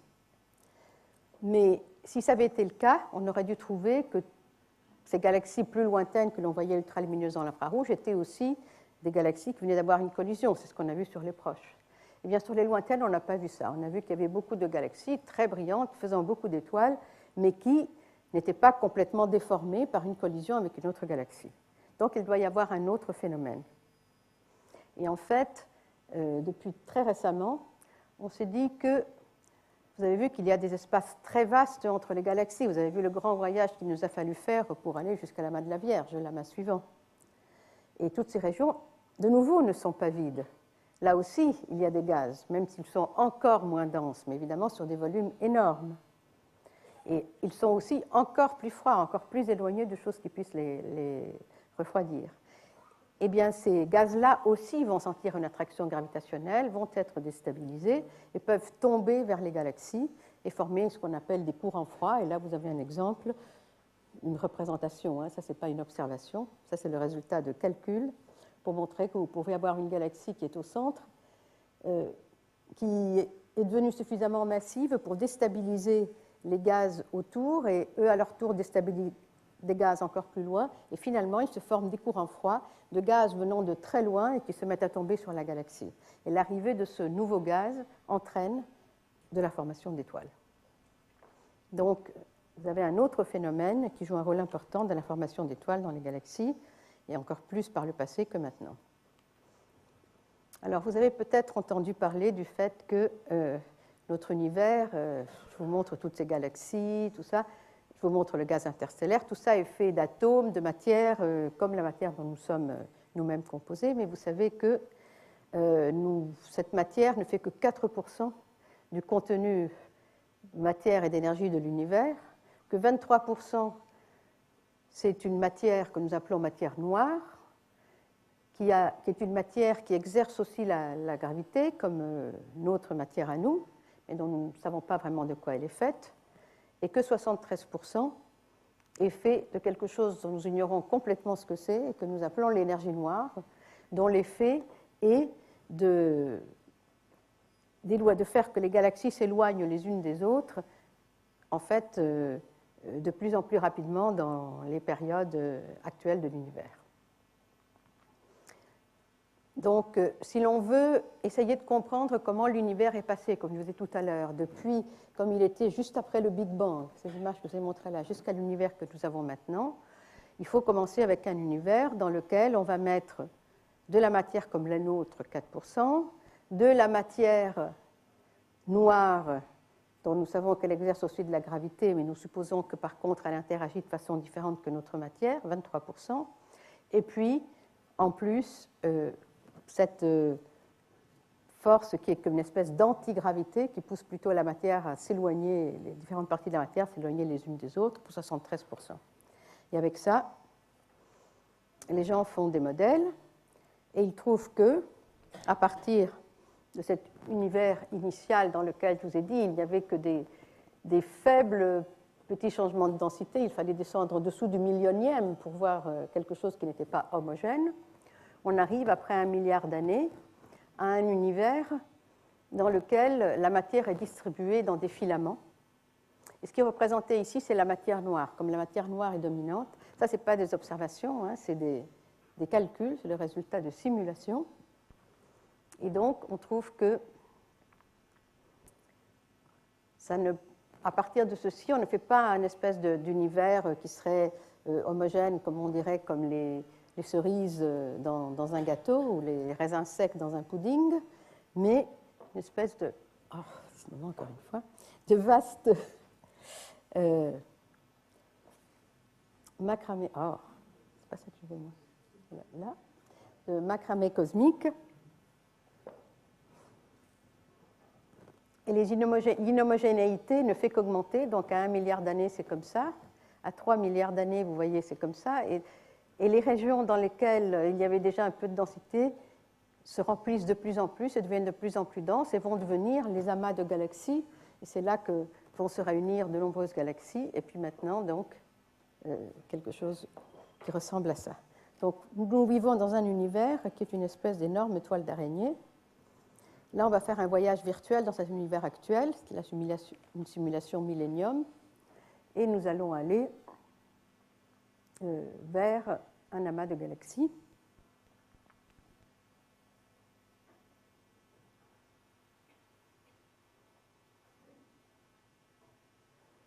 Donc ça, ce n'est pas dans le temps, là, c'est dans l'espace.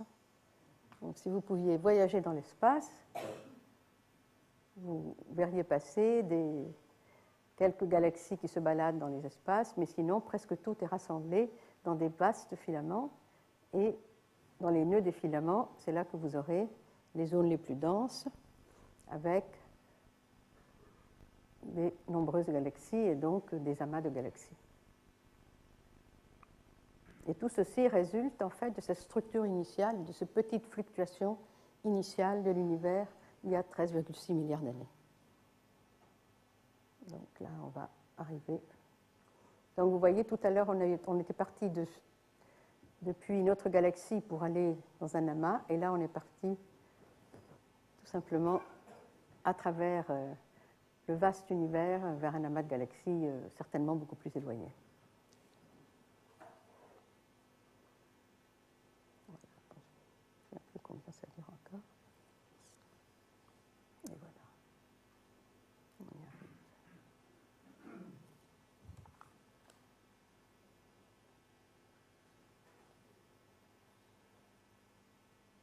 Et voilà. OK. Alors, pour revenir à l'histoire de la formation des galaxies, donc maintenant, on va essayer de voir comment s'est formée notre propre galaxie, la Voie lactée, au milieu de toutes ces choses qui se passent. Donc, elle a reçu à la fois du gaz de courant froid, elle a eu des collisions, elle a accrété des tas de petites galaxies. Vous savez qu'il y a une mission qui s'appelle Gaïa, qui va voler dans quelque temps, qui va pouvoir essayer de retrouver dans notre galaxie les petits morceaux, les restes d'autres petites galaxies qui lui sont tombées dessus à diverses époques, et essayer de reconstituer l'histoire de notre galaxie. Alors, je vais vous montrer un exemple de l'histoire de notre galaxie. C'est deux petits films, c'est deux points de vue différents de la même histoire. Alors, c'est mesuré en Z, c'est le décalage vers le rouge. Donc, vous voyez la galaxie qui se balade et qui rencontre des petites galaxies. Il y en a beaucoup plus au début, il y en a de moins en moins. Et alors Z égale 0, c'est maintenant. Voilà. Donc voilà comment elle est avec les nuages de Magellan qui sont à côté. Donc c'est quelque chose dans ce genre qui est arrivé à notre galaxie. Je vais vous montrer le même film vu sous un angle différent.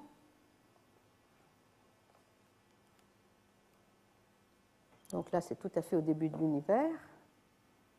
Cette fois-ci, c'est vu de face. Donc là, ce n'est pas une rencontre avec une autre grosse galaxie qui rentrait tout le système sphérique, mais c'est une rencontre avec beaucoup de petites galaxies, ce qu'on appelait à un certain moment le cannibalisme des galaxies. Et puis voilà, et on arrive à la Voie lactée telle qu'elle est maintenant. Donc, je voulais dire, les Planck ont été lancés, et Planck observera le fond du ciel et aussi donnera des données supplémentaires sur les galaxies dans l'infrarouge. Ça, c'est en représentant les domaines de longueur d'onde. Et donc là, vous voyez les domaines, je ne me souviens plus là, de Herschel et Planck. Et ici, vous avez ce que pouvait faire Spitzer. Il y a quand même des observations qui peuvent être faites du sol. Et l'avantage, c'est qu'au sol, alors on peut obtenir d'encore meilleure résolution dans le ciel, parce qu'on peut faire appel à des instruments plus importants ou encore à des interféromètres. Donc, je vais vous parler de résolution angulaire. Ça, c'est le champ de Hubble. Vous voyez dans le visible, Hubble a vu tous ces détails. Et bien maintenant, si vous prenez Herschel, les instruments d'Herschel, voilà la résolution angulaire à 75 microns. Comme je vous l'ai dit, plus la longueur d'onde grandit, moins la résolution angulaire est bonne. Donc vous voyez que, par exemple, à 520 microns, eh bien, dans un cercle comme ça, il y a plein de galaxies. Donc c'est évident que Herschel ne pourra pas détecter ces galaxies de façon individuelle. Donc, vous trouvez des détails, je ne sais pas, même en 170 microns, trouver des détails de galaxies qui sont un peu éloignées. Donc, pour en savoir plus, il nous faut quand même un instrument au sol. Et c'est ce que les astronomes vont tenter avec le projet ALMA. Alors, ALMA, c'est un interféromètre. Ce sera 66 antennes qui observent avec des méthodes de radioastronomie dans les longueurs d'onde du submillimétrique. Et cette lumière-là, justement, si on allait la faire dans l'espace, c'est aussi pour ne pas être perturbée par le fait que l'atmosphère absorbe ces rayonnements. Mais une autre façon de faire, c'est d'avoir le moins d'atmosphère possible et surtout le moins de vapeur d'eau possible, parce que c'est la vapeur d'eau qui absorbe.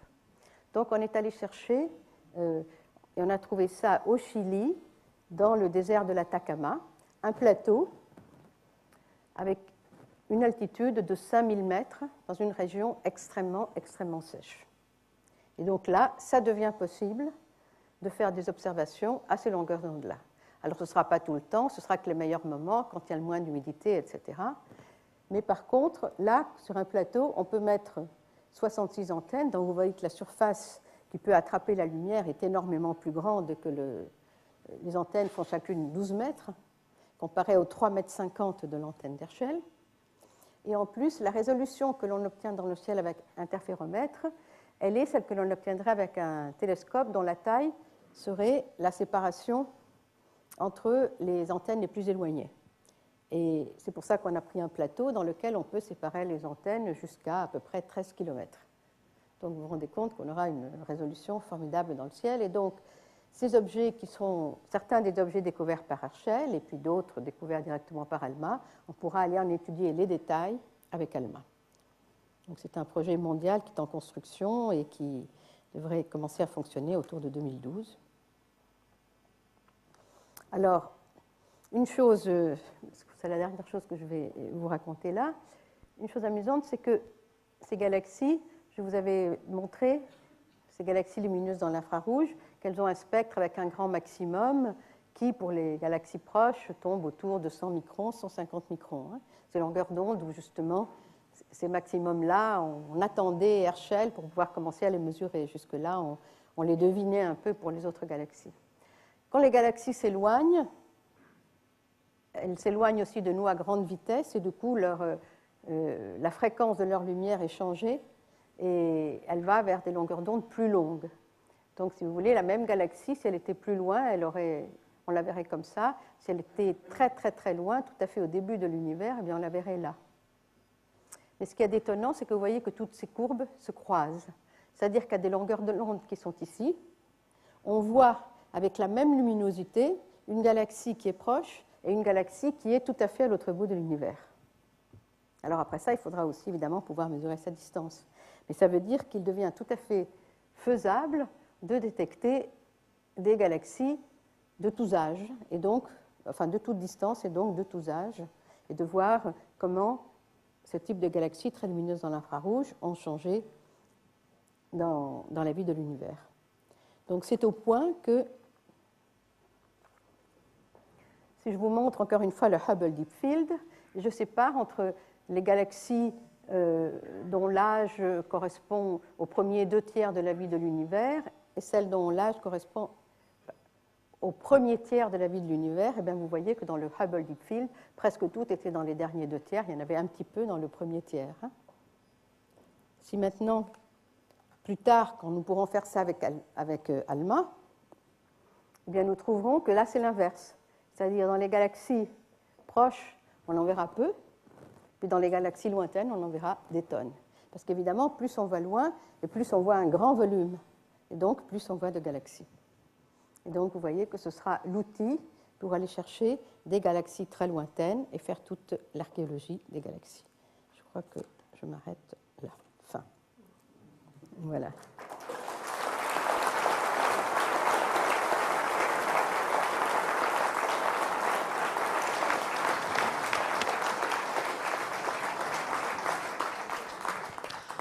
Merci infiniment, Catherine Cesarski. Et si vous avez encore un petit peu de courage maintenant, on va laisser des micros à la disposition du public parce que je pense que vous allez avoir droit à quelques questions, si vous en êtes d'accord. Bien sûr. Simplement, je voulais dire, en attendant, je passe en background cette image qui a été faite ici à Saclay.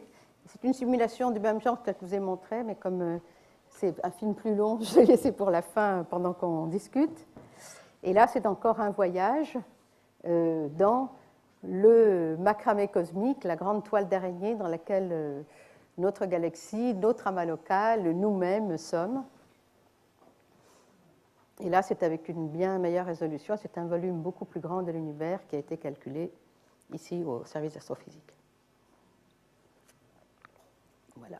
Vous avez parlé dans votre conférence d'une collision inéluctable avec la Voie lactée. Elle est pour quand ? La Voie lactée avec la galaxie d'Andromède. Je ne me rappelle plus combien de temps. Vous aviez dit qu'on aurait le temps. Hein. Ah oui, non, de toute façon, c'est bien après. Vous savez que bon, parmi les nombreuses choses qui vont nous arriver, d'abord, évidemment, la fin de l'humanité est très prochaine, compte tenu de toutes les bêtises que nous faisons, mais enfin, ça, c'est autre chose. Vous avez le Soleil qui est à mi-parcours et qui va donc venir englober la Terre dans à peu près 5 milliards d'années. Donc, la collision entre la Voie lactée et Andromède, ce sera bien après. Donc, de toute façon... mais il restera quelques-uns de nos atomes pour vivre ça. Alors, vos questions. Est-ce qu'il y a des questions ici dans la salle ou dans la salle du bas pour Madame Cesarski? Oui. Ici et ensuite ici. Juste petit essai de son avec la salle du bas. Est-ce qu'on nous entend en bas? Oui, on vous entend très bien. Parfait, merci. Bonsoir. Bonsoir, merci pour cette intéressante conférence. Plus fort, s'il vous plaît, qu'on Oui, entende. je vais parler un peu plus fort. Oui, on dit qu'on est dans un monde en expansion, et à l'instant, vous nous dites que si on regarde n'importe quel astre, on s'éloigne, et on va rentrer en collision avec Andromède. Donc là, on n'est pas en expansion vis-à-vis d'Andromède. Exactement. Il faut bien se rendre compte que l'expansion de l'univers, c'est à des grandes échelles. Et donc, toutes les galaxies ont une vitesse propre à l'intérieur de cet univers en expansion. Et donc, ce n'est pas parce que l'univers est en expansion que, par exemple, les galaxies ne peuvent pas avoir des collisions entre elles. En particulier, les galaxies ont de l'influence les unes sur les autres, vous l'avez vu.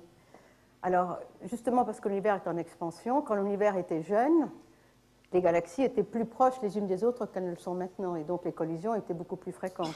Maintenant, malgré tout, en moyenne, elles se sont éloignées, mais ceci dit, vous avez vu qu'elles ont eu tendance à s'assembler dans ce vaste macramé qui s'est formé dans les régions les plus denses. Donc, même si le grand espace a augmenté, les galaxies, elles, ont continué à plutôt vouloir se mettre ensemble. Donc, vous avez une combinaison de ces deux choses qui font que, si bien les collisions étaient plus fréquentes avant, elles peuvent continuer à être fréquentes, alors que l'ensemble de l'univers est en expansion. Une question ici. Oui, une question bas, oui. Oui, quel est l'âge moyen d'une galaxie? Et puis une deuxième question, au début de l'univers, enfin au premier tiers, disons, les étoiles étaient-ils plus grosses que celles de maintenant? Alors, et la deuxième question, l'âge moyen d'une galaxie, Vous voulez dire que les galaxies qu'il y a maintenant, eh bien, une galaxie comme la Voie lactée a à peu près les 2/3 de l'âge de l'univers, hein, à peu près 10 milliards d'années. Mais il y a des galaxies qui se sont formées plus tôt. Alors, encore une fois, nous les voyons comme elles étaient à ce moment-là. Nous ne savons pas exactement comment elles sont maintenant, mais nous trouvons des galaxies dont, d'après les étoiles qu'elles contiennent, etc., nous pouvons juger qu'elles ont à peu près l'âge de l'univers, et donc, mais que nous voyons comme elles sont maintenant. Donc, cette fois-ci, c'est en constatant, par exemple, l'âge des étoiles qu'elles contiennent, parce que les étoiles petites ont des temps de vie qui sont comparables ou même plus longs que l'âge de l'univers. Petites étoiles, grosses étoiles, pour qu'on comprenne bien, le Soleil, c'est une petite étoile, une Le grosse Soleil, étoile. je dirais que c'est une étoile moyenne. Alors les grosses, celles qui vivent très peu de temps, qui ionisent tout et tout, elles font au-dessus de 8-10 fois la masse du Soleil. Et les petites étoiles qui vivent plus longtemps que l'univers actuel, elles sont inférieures au Soleil. Plus longtemps que l'univers actuel? Oui, c'est-à-dire que même si elles ont une petite étoile de masse 1/10 de la masse du Soleil, qui a été formée au début de l'univers, ben elle est toujours là, presque inchangée. Elles évoluent très très lentement. Question dans la salle du bas. Et alors, monsieur au milieu de la attendez, salle non, il y avait avait une une question. deuxième question. Oui, Alors pardon. la deuxième question, elle était très sûre, est-ce que les premières étoiles étaient plus grosses ou moins grosses que les actuelles? C'est une excellente question à laquelle les astronomes aimeraient beaucoup répondre. C'est une question qui est extrêmement débattue. Alors, les théories en cours actuellement, c'est que les premières étoiles étaient très grosses. Je parlais là d'étoiles de 10 fois la masse du Soleil, on disait peut-être même 100, peut-être 1000, peut-être qu'on a formé une première génération d'étoiles très très grosses de 1000 fois la masse du Soleil, qui ont donc évolué extrêmement vite, laissant à la place à des trous noirs, et puis ces trous noirs ont peut-être servi de centre des futures galaxies, et c'est peut-être à partir de là que se sont formés les trous noirs qui sont les centres des galaxies. Alors d'autres gens vous diront des choses très différentes, et la vérité, c'est qu'on n'en sait rien, que justement, on n'a pas encore d'observations qui nous permettent de répondre à cette question. Christophe, une question au milieu de la salle, là, s'il vous plaît. En haut, monsieur qui lève désespérément le doigt depuis le début. Oui, vous avez donné l'âge de l'univers, ça a été calculé. Le 13,7 milliards d'années. 13 milliards d'années, est-ce que ça veut dire que l'univers est fini? Non, ça ne veut pas dire que l'univers est fini. Ce qui est fini, c'est l'univers observable. Parce que nous ne pouvons voir... Bon, alors d'abord, ce n'est pas un âge qui est calculé. On peut dire que c'est un âge qui est observé. Alors, il y a diverses méthodes pour arriver à cet âge, et en fait, il faut en général le recouper. Et ce n'est que récemment, en utilisant à la fois justement la relique de la lumière du Big Bang et même la répartition donc, de la matière dans ce Big Bang initial, plus récemment aussi les explosions de supernovae qu'on utilise comme chandelles, etc. En recoupant divers types d'observations, la structure elle-même de l'univers, qu'on arrive à cet âge de l'univers que l'on considère aujourd'hui bien déterminé. 13,7 milliards d'années. Et alors, ce que je voulais dire aussi, c'est que ce qui est fini, c'est ce que nous pouvons observer.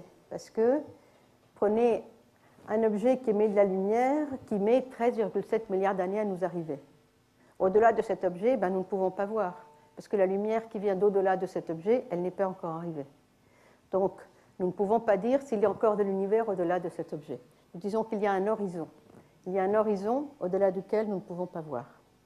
Alors les astronomes travaillent plutôt sur l'hypothèse que l'univers est infini et en moyenne, à très large échelle, uniforme, ce qu'on appelle l'hypothèse cosmologique. Mais ce n'est qu'une hypothèse. C'est très difficile de montrer ou pas que l'univers est fini ou infini. Alors il y a des astronomes qui travaillent sur des idées de... On peut avoir un univers dans lequel on ne voit jamais le bout, mais qui n'est pas... infini. Par exemple, la surface d'une sphère. Vous pouvez vous déplacer sur la surface d'une sphère et vous n'en voyez jamais le bout et pourtant c'est fini. Donc on peut imaginer des géométries de ce type et à ce moment-là, on aurait un univers fini et on peut en tirer les conclusions sur ce que ça ferait sur les homogénéités du Big Bang que Planck va mesurer. Donc c'est possible que des résultats de Planck sortent conforter une théorie de ce type. Voilà. Alors une question devant, si vous... Ah non, au fond. Merci. Est-ce qu'on a une idée de la répartition dans la matière atomique entre ce qui est dans les trous noirs, ce qui est dans les étoiles, entre guillemets, et ce qui est dans la poussière? Comme répartition, je ne sais pas, 50-50, enfin 50-48-2 ou quelque chose comme ça. Dans la poussière, très très peu, parce que j'ai dit que dans la poussière, il y avait 1% de ce qu'il y a dans le gaz interstellaire. Et dans notre galaxie, par exemple, dans le gaz interstellaire, il y a 10% de ce qu'il y a dans les étoiles. Pour prendre notre galaxie. Alors évidemment, ce n'est pas identique d'une galaxie à une autre, mais ça vous donne les ordres de grandeur. Donc dans la poussière, très très peu de matière. Alors après, dans les trous noirs. Alors là, dans la matière, quand je vous ai dit, il y a 4% de matière qui est comme la nôtre.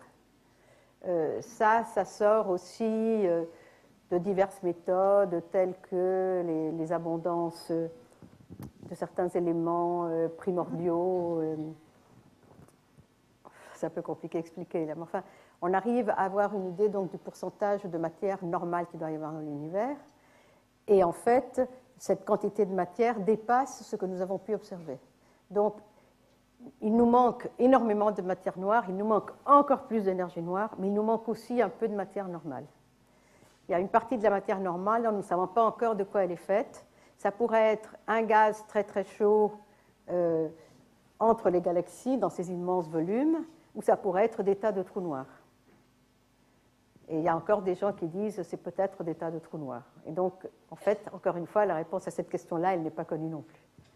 Ce ne serait pas amusant si on connaissait la réponse à toutes les questions. Et matière noire, énergie noire, c'est vraiment la quête des astronomes du XXIe siècle? C'est le Graal absolu, là, en ce moment? Je dirais qu'en ce moment, il y a deux Graals absolus. C'est la matière noire et énergie noire d'un côté, et des planètes comme la Terre, avec la vie dessus d'un autre côté. Les deuxièmes semblent, pour moi, un petit peu plus à portée de la main que les premières.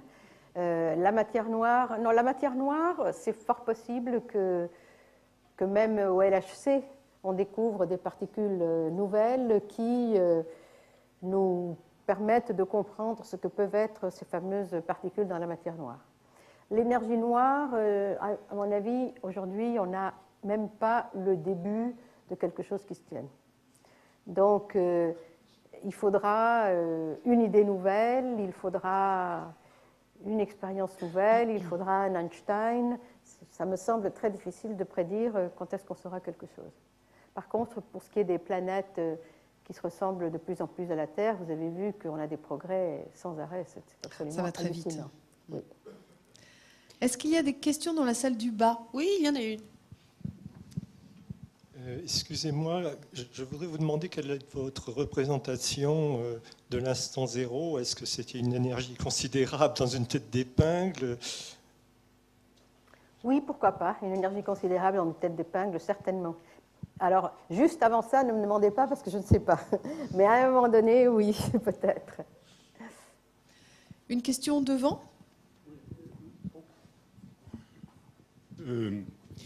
Quand vous nous avez présenté les programmes de simulation pour l'évolution des galaxies comme ça, est-ce que dedans on rentre l'énergie noire et la matière noire qui représentent 95% de l'énergie masse de l'univers?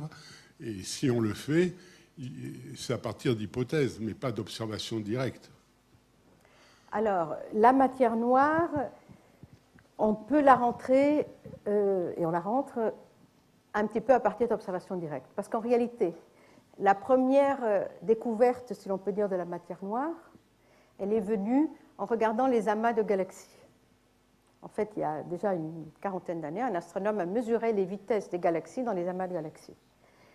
Et il a trouvé que s'il donnait à chacune de ces galaxies la masse des étoiles qu'il y avait dedans, puis ensuite il voyait les vitesses, ces vitesses étaient suffisamment grandes pour que les galaxies puissent toutes s'échapper de l'amas. De même que si vous lancez une fusée, vous donnez une vitesse suffisamment grande et ça part. Bon, là, les galaxies, elles auraient toutes dû partir. Or, les amas, ils étaient là. Donc, il y a quelque chose qui retenait ces galaxies, qui n'était pas ça. Donc, il a été le premier à postuler, il doit y avoir une matière noire dans les amas de galaxies. Après, les gens se sont mis à regarder dans les galaxies elles-mêmes. Alors là, on mesure la rotation du gaz et des étoiles dans les galaxies. Et même chose, cette rotation, c'est une façon de mesurer la masse qui est à l'intérieur, hein, comme je disais tout à l'heure à propos du trou noir. Non, on n'a pas besoin de la distribution. Il suffit, c'est tout ce qui est à l'intérieur du cercle que vous regardez. Et là aussi, ça donnait des masses supérieures à ce qu'on avait mesuré en mesurant toutes les étoiles de la galaxie. Donc, dans notre galaxie aussi, on sait qu'il doit y avoir de la matière noire. Donc, cette matière noire, on peut la mettre dans les simulations.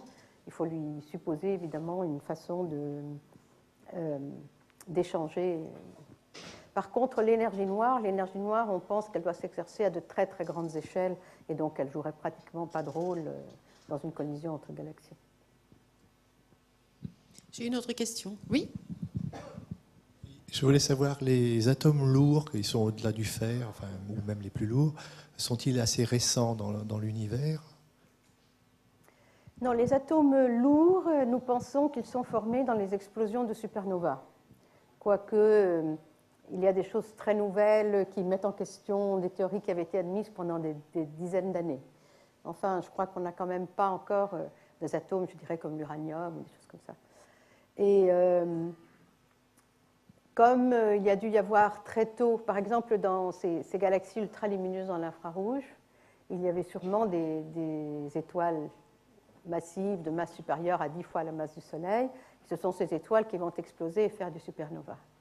Donc, on pense que ces étoiles, il y en a eu depuis longtemps, et effectivement, on peut donc utiliser, je dirais même plus, on a mesuré l'uranium sur des étoiles très vieilles, et ça a permis aussi de donner une limite inférieure à l'âge de l'univers. On a trouvé des étoiles qui avaient déjà de l'uranium et qui sont un peu plus jeunes, mais pas beaucoup que l'univers. Donc, il y en a eu depuis le début. Parce qu'il y a eu des supernovas très tôt. Une fois qu'on a commencé à faire des étoiles, il y avait des étoiles massives qui ont fait des éléments très lourds. Évidemment, il y en a de plus en plus au fur et à mesure que l'univers évolue. Alors, on continue avec les questions. Il y en a beaucoup. Hein. S'il vous plaît, j'ai deux questions.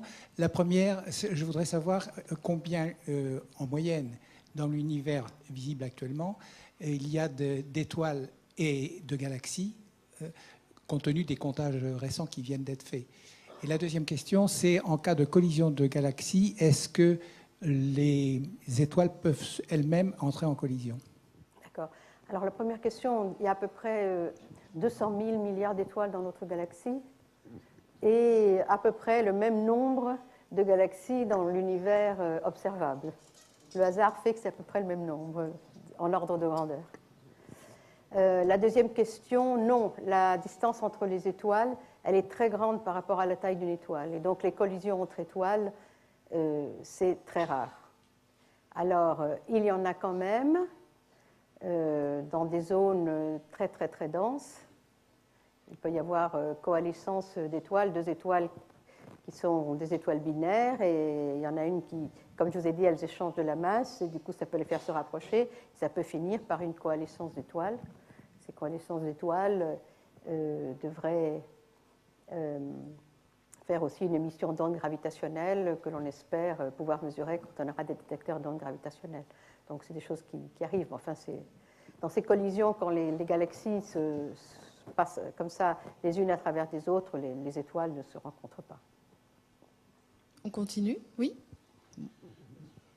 Oui. Il y a une chose que je ne comprends pas, c'est quand il s'agit de masse concentrée au niveau d'une tête d'épingle, par exemple, au niveau du Big Bang, ensuite une expansion. Et puis on me dit que j'observe pratiquement le fond diffus cosmologique, là, très proche du Big Bang, dans toutes les directions.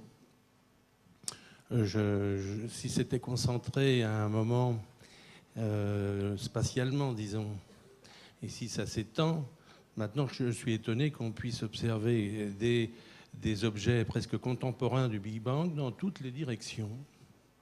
Est-ce que c'est contradictoire, ça? Non, le problème, c'est qu'effectivement, cette tête d'épingle,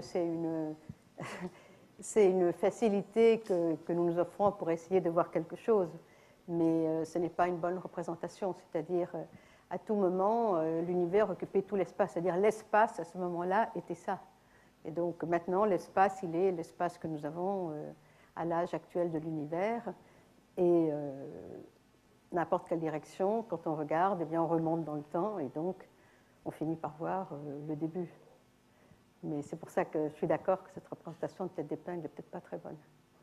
Ce n'est pas très intuitif de se dire que, disons, c'est l'espace-temps en fait. Hein, ce n'est pas juste l'espace.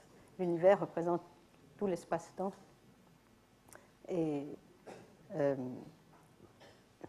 donc, il n'y a pas une question de qu'il était petit et qu'il est devenu grand, quoi. Parce qu'il était tout. Il y a l'inflation aussi, c'est par rapport à l'expansion, l'inflation, ça expliquerait plus.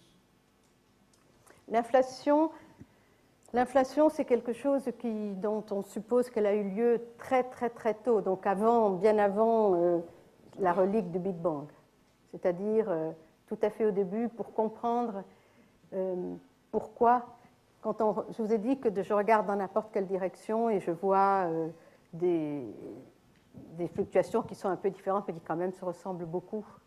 Il n'y a pas de direction préférée dans l'univers, donc tout a dû se passer de la même façon.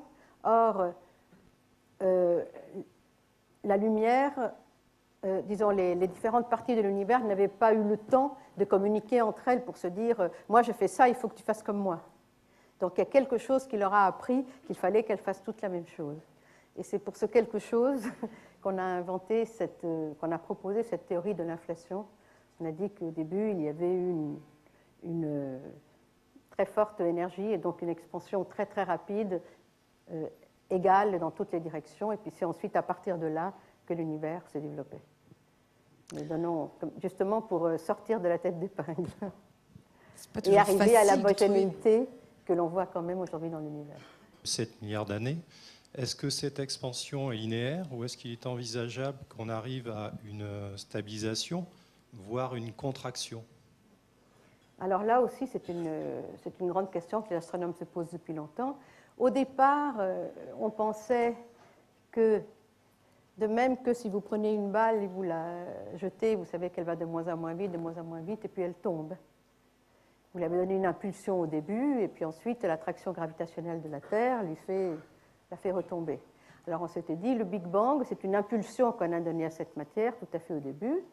Puis ensuite, comme cette matière s'attire un peu partout, tout ça va dans le sens de freiner l'expansion.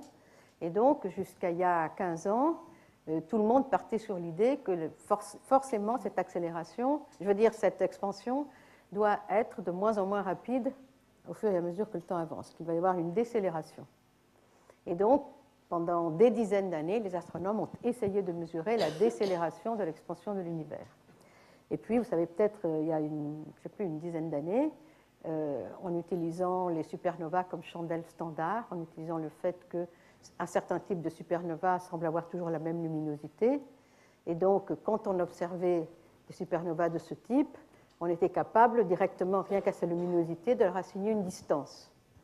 Et après ça, on pouvait comparer avec la distance qu'on leur a redonnée d'après la loi d'expansion de l'univers, si ça avait été uniforme, et la différence aurait donné la décélération. Et ce qu'on a trouvé, c'est qu'il y avait bien une différence, mais qu'elle avait le signe contraire, qu'en fait, l'expansion de l'univers, elle s'accélère. En ce moment, elle s'accélère, ça va de plus en plus vite, et c'est ça qui a fait dire, il y a donc, en plus de l'impulsion initiale du Big Bang, quelque chose d'autre qui pousse l'univers à l'expansion, et c'est ce quelque chose d'autre qui est l'énergie noire. Donc maintenant, on pense qu'il y a l'énergie noire. Alors ceci dit, l'énergie noire, elle n'était pas très importante au début, parce que l'impulsion était tellement plus importante qu'elle ne se sentait pas. Elle s'est sentie pendant quelque temps. Comme on ne l'a pas encore comprise, on ne peut pas savoir si c'est quelque chose qui va durer toujours. Si elle ne dure pas toujours, effectivement, on pourrait après avoir une décélération et finalement peut-être une recontraction. Aujourd'hui, on n'en sait rien. Rendez-vous dans quelques milliards d'années peut-être. Dans beaucoup de milliards d'années, oui. Alors, est-ce qu'il y a des questions en bas, s'il vous plaît? Non, il ne semble pas. Si. Oui. C'est une question naïve parce que je n'y connais pas grand-chose. Mais en fait... C'est toujours les plus difficiles. Très bien, on va voir. Je dirais qu'en fait, il n'y a pas d'énergie à un moment donné, puisque tout ça se balade dans un vide sidéral. Il pourrait toujours avoir expansion à vitesse constante. Ou alors, il y a du frottement quelque part. Non, justement, ça ne se balade pas dans un vide sidéral. Vous avez toute cette matière qui exerce une attraction, toute cette matière qui est dans l'univers qui exerce une attraction d'une partie sur une autre.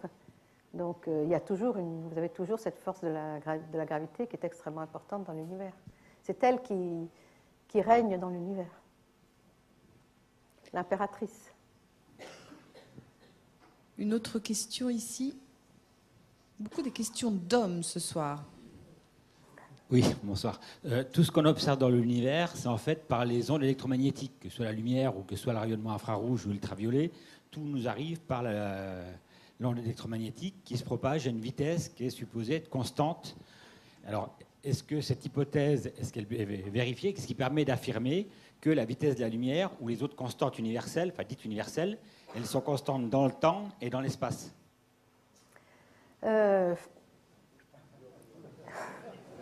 Disons, la démonstration de la constante de vitesse de la lumière, bon, c'est des choses qui sont passées il y a déjà pas mal de temps, enfin, au XXe siècle. Alors, évidemment, pour ce qui est des constantes de la physique, que ce soit la vitesse de la lumière ou d'autres constantes, effectivement, il y a des mesures qui sont faites pour tenter de voir si c'est vrai, s'il n'y a pas eu de variation dans les constantes de la physique. Pour l'instant, on n'en a pas trouvé, mais on en trouvera peut-être un jour. Et ça pourrait avoir quelque chose à voir avec la nature de l'énergie noire, justement. Donc, sinon, je voulais quand même dire que, évidemment, presque toute l'information nous arrive par les ondes électromagnétiques. Il y a quand même aussi les rayons cosmiques. Donc, il y a quand même aussi un peu de matière qui nous arrive, des particules de haute énergie qui se déplacent à des vitesses proches de la vitesse de la lumière, avec des variations en énergie très très grandes. Il y a 10 à 12 ordres de grandeur dans les énergies des rayons cosmiques qui nous arrivent et qui nous amènent donc des informations différentes. Et pas encore décodées d'ailleurs. Une question de devant, ici. Pour revenir à au dernier cliché de votre présentation, on a vu qu'il y avait un point commun dans les intensités lumineuses. Alors ma question, c'est comment sait-on, quand on observe un objet avec une certaine intensité, par exemple celle-là, il s'agit d'un objet lointain ou d'un objet proche, ou d'un objet brillant qui serait loin, ou d'un objet peu brillant qui serait près? Voilà, c'est ce que je tentais de dire au début, mais je n'ai pas pu vraiment prendre le temps d'expliquer. C'est évident qu'il nous manque cette troisième dimension, et c'est très important de la voir. Alors ça a été, et ça reste, un problème très important en astronomie. Et ce qu'on fait, c'est qu'on passe... On parle de chandelle standard. On passe de chandelle standard en chandelle standard. Déjà pour démontrer que... là, je vous ai parlé de galaxies comme un acquis. Hein, mais dans les années 29 ou 30, il y a eu le grand débat sur la Voie lactée est-elle une galaxie? Des nébuleuses que nous voyons sont-elles d'autres galaxies? On appelait ça les univers-îles à l'époque. Hein, et en fait, toute la question était... on voyait des nébuleuses comme ça, je vous ai montré au début, comme la nébuleuse d'Orion, etc. Puis on en voyait d'autres avec des belles formes spiralées. Et a priori, on ne savait pas si elles étaient du même genre ou pas. Et pour le savoir, eh bien, il fallait justement avoir cette notion de distance. Et en même temps, du coup, voir où est notre Voie lactée, jusqu'où arrive-t-elle, etc. Et ce qui a tout changé, c'est justement une femme, Henrietta Leavitt, puisqu'on se plaignait de ne pas avoir de questions de femmes, qui a étudié un certain type d'étoiles variables et qui a étudié la variation, le rapport entre leur période et leur luminosité. Et ce qui a vraiment permis de décoller, c'est quand on a observé, elle étudiait leur période et leur luminosité, et puis elle a trouvé dans le nuage de Magellan, donc une galaxie proche, un certain nombre de ces étoiles variables. Alors là, on savait qu'elles étaient toutes à la même distance. Et donc, elle a pu voir qu'il y avait un rapport entre la période et la luminosité qui semblait intrinsèque à ces étoiles. Donc, quand une étoile a telle période, eh bien, elle a telle luminosité. Donc, à partir de là, quand on voyait une étoile variable, on pouvait savoir à quelle distance la galaxie qu'il a portée était. Alors ça a permis d'aller jusqu'à une certaine distance. À partir de là, il a fallu dire, bon, regardons d'autres objets qu'on peut voir un peu plus loin. Alors, les régions H2 de certains types, c'est des régions H2 standards, si on la voit, etc. Et comme ça, comme on l'a fait maintenant avec les supernovae, c'est-à-dire toute cette notion d'objets qui sont des chandelles standards, c'est-à-dire qui ont une luminosité intrinsèque connue, donc quand on le voit. Mais tout est parti et continue à partir des étoiles qu'on appelle céphéides, de leur loi période de luminosité. Sauf que maintenant, avec des satellites comme Gaia qu'on va lancer, on a d'autres méthodes plus directes de détermination de la distance qui fonctionnent assez bien avec ça. Bon, puis on en a inventé des troisièmes, mais je ne vais pas tout vous décrire. Mais sans les étoiles céphéides et les périodes de luminosité, je ne sais pas combien de temps on aurait encore passé à trouver la troisième dimension de l'univers. Catherine Césarski, on arrive à la fin de l'année mondiale de l'astronomie. Il y a encore des événements importants qu'il faut avoir en tête, là, d'ici la fin du mois de décembre. Il y en a énormément cette semaine en France, oui, comme vous le savez. Alors bien là, sûr. vraiment... Et le week-end prochain, alors me démurisier. Par exemple, et puis il y a des grandes expositions à la gare Montparnasse en ce moment. Hein, c'est ça, le CEA fait une grande exposition à la gare Montparnasse. Je ne sais pas si vous avez vu celle qu'il y avait eu à la gare de Luxembourg, c'était quand même pas mal, etc.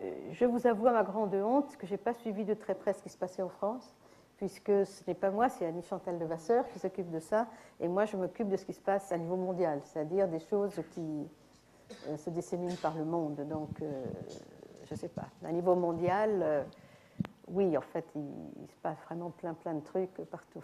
Alors, une dernière question, est-ce que le ciel du Chili vous manque ? Ah oui, beaucoup. Bon, moi, j'ai été élevée en Amérique du Sud.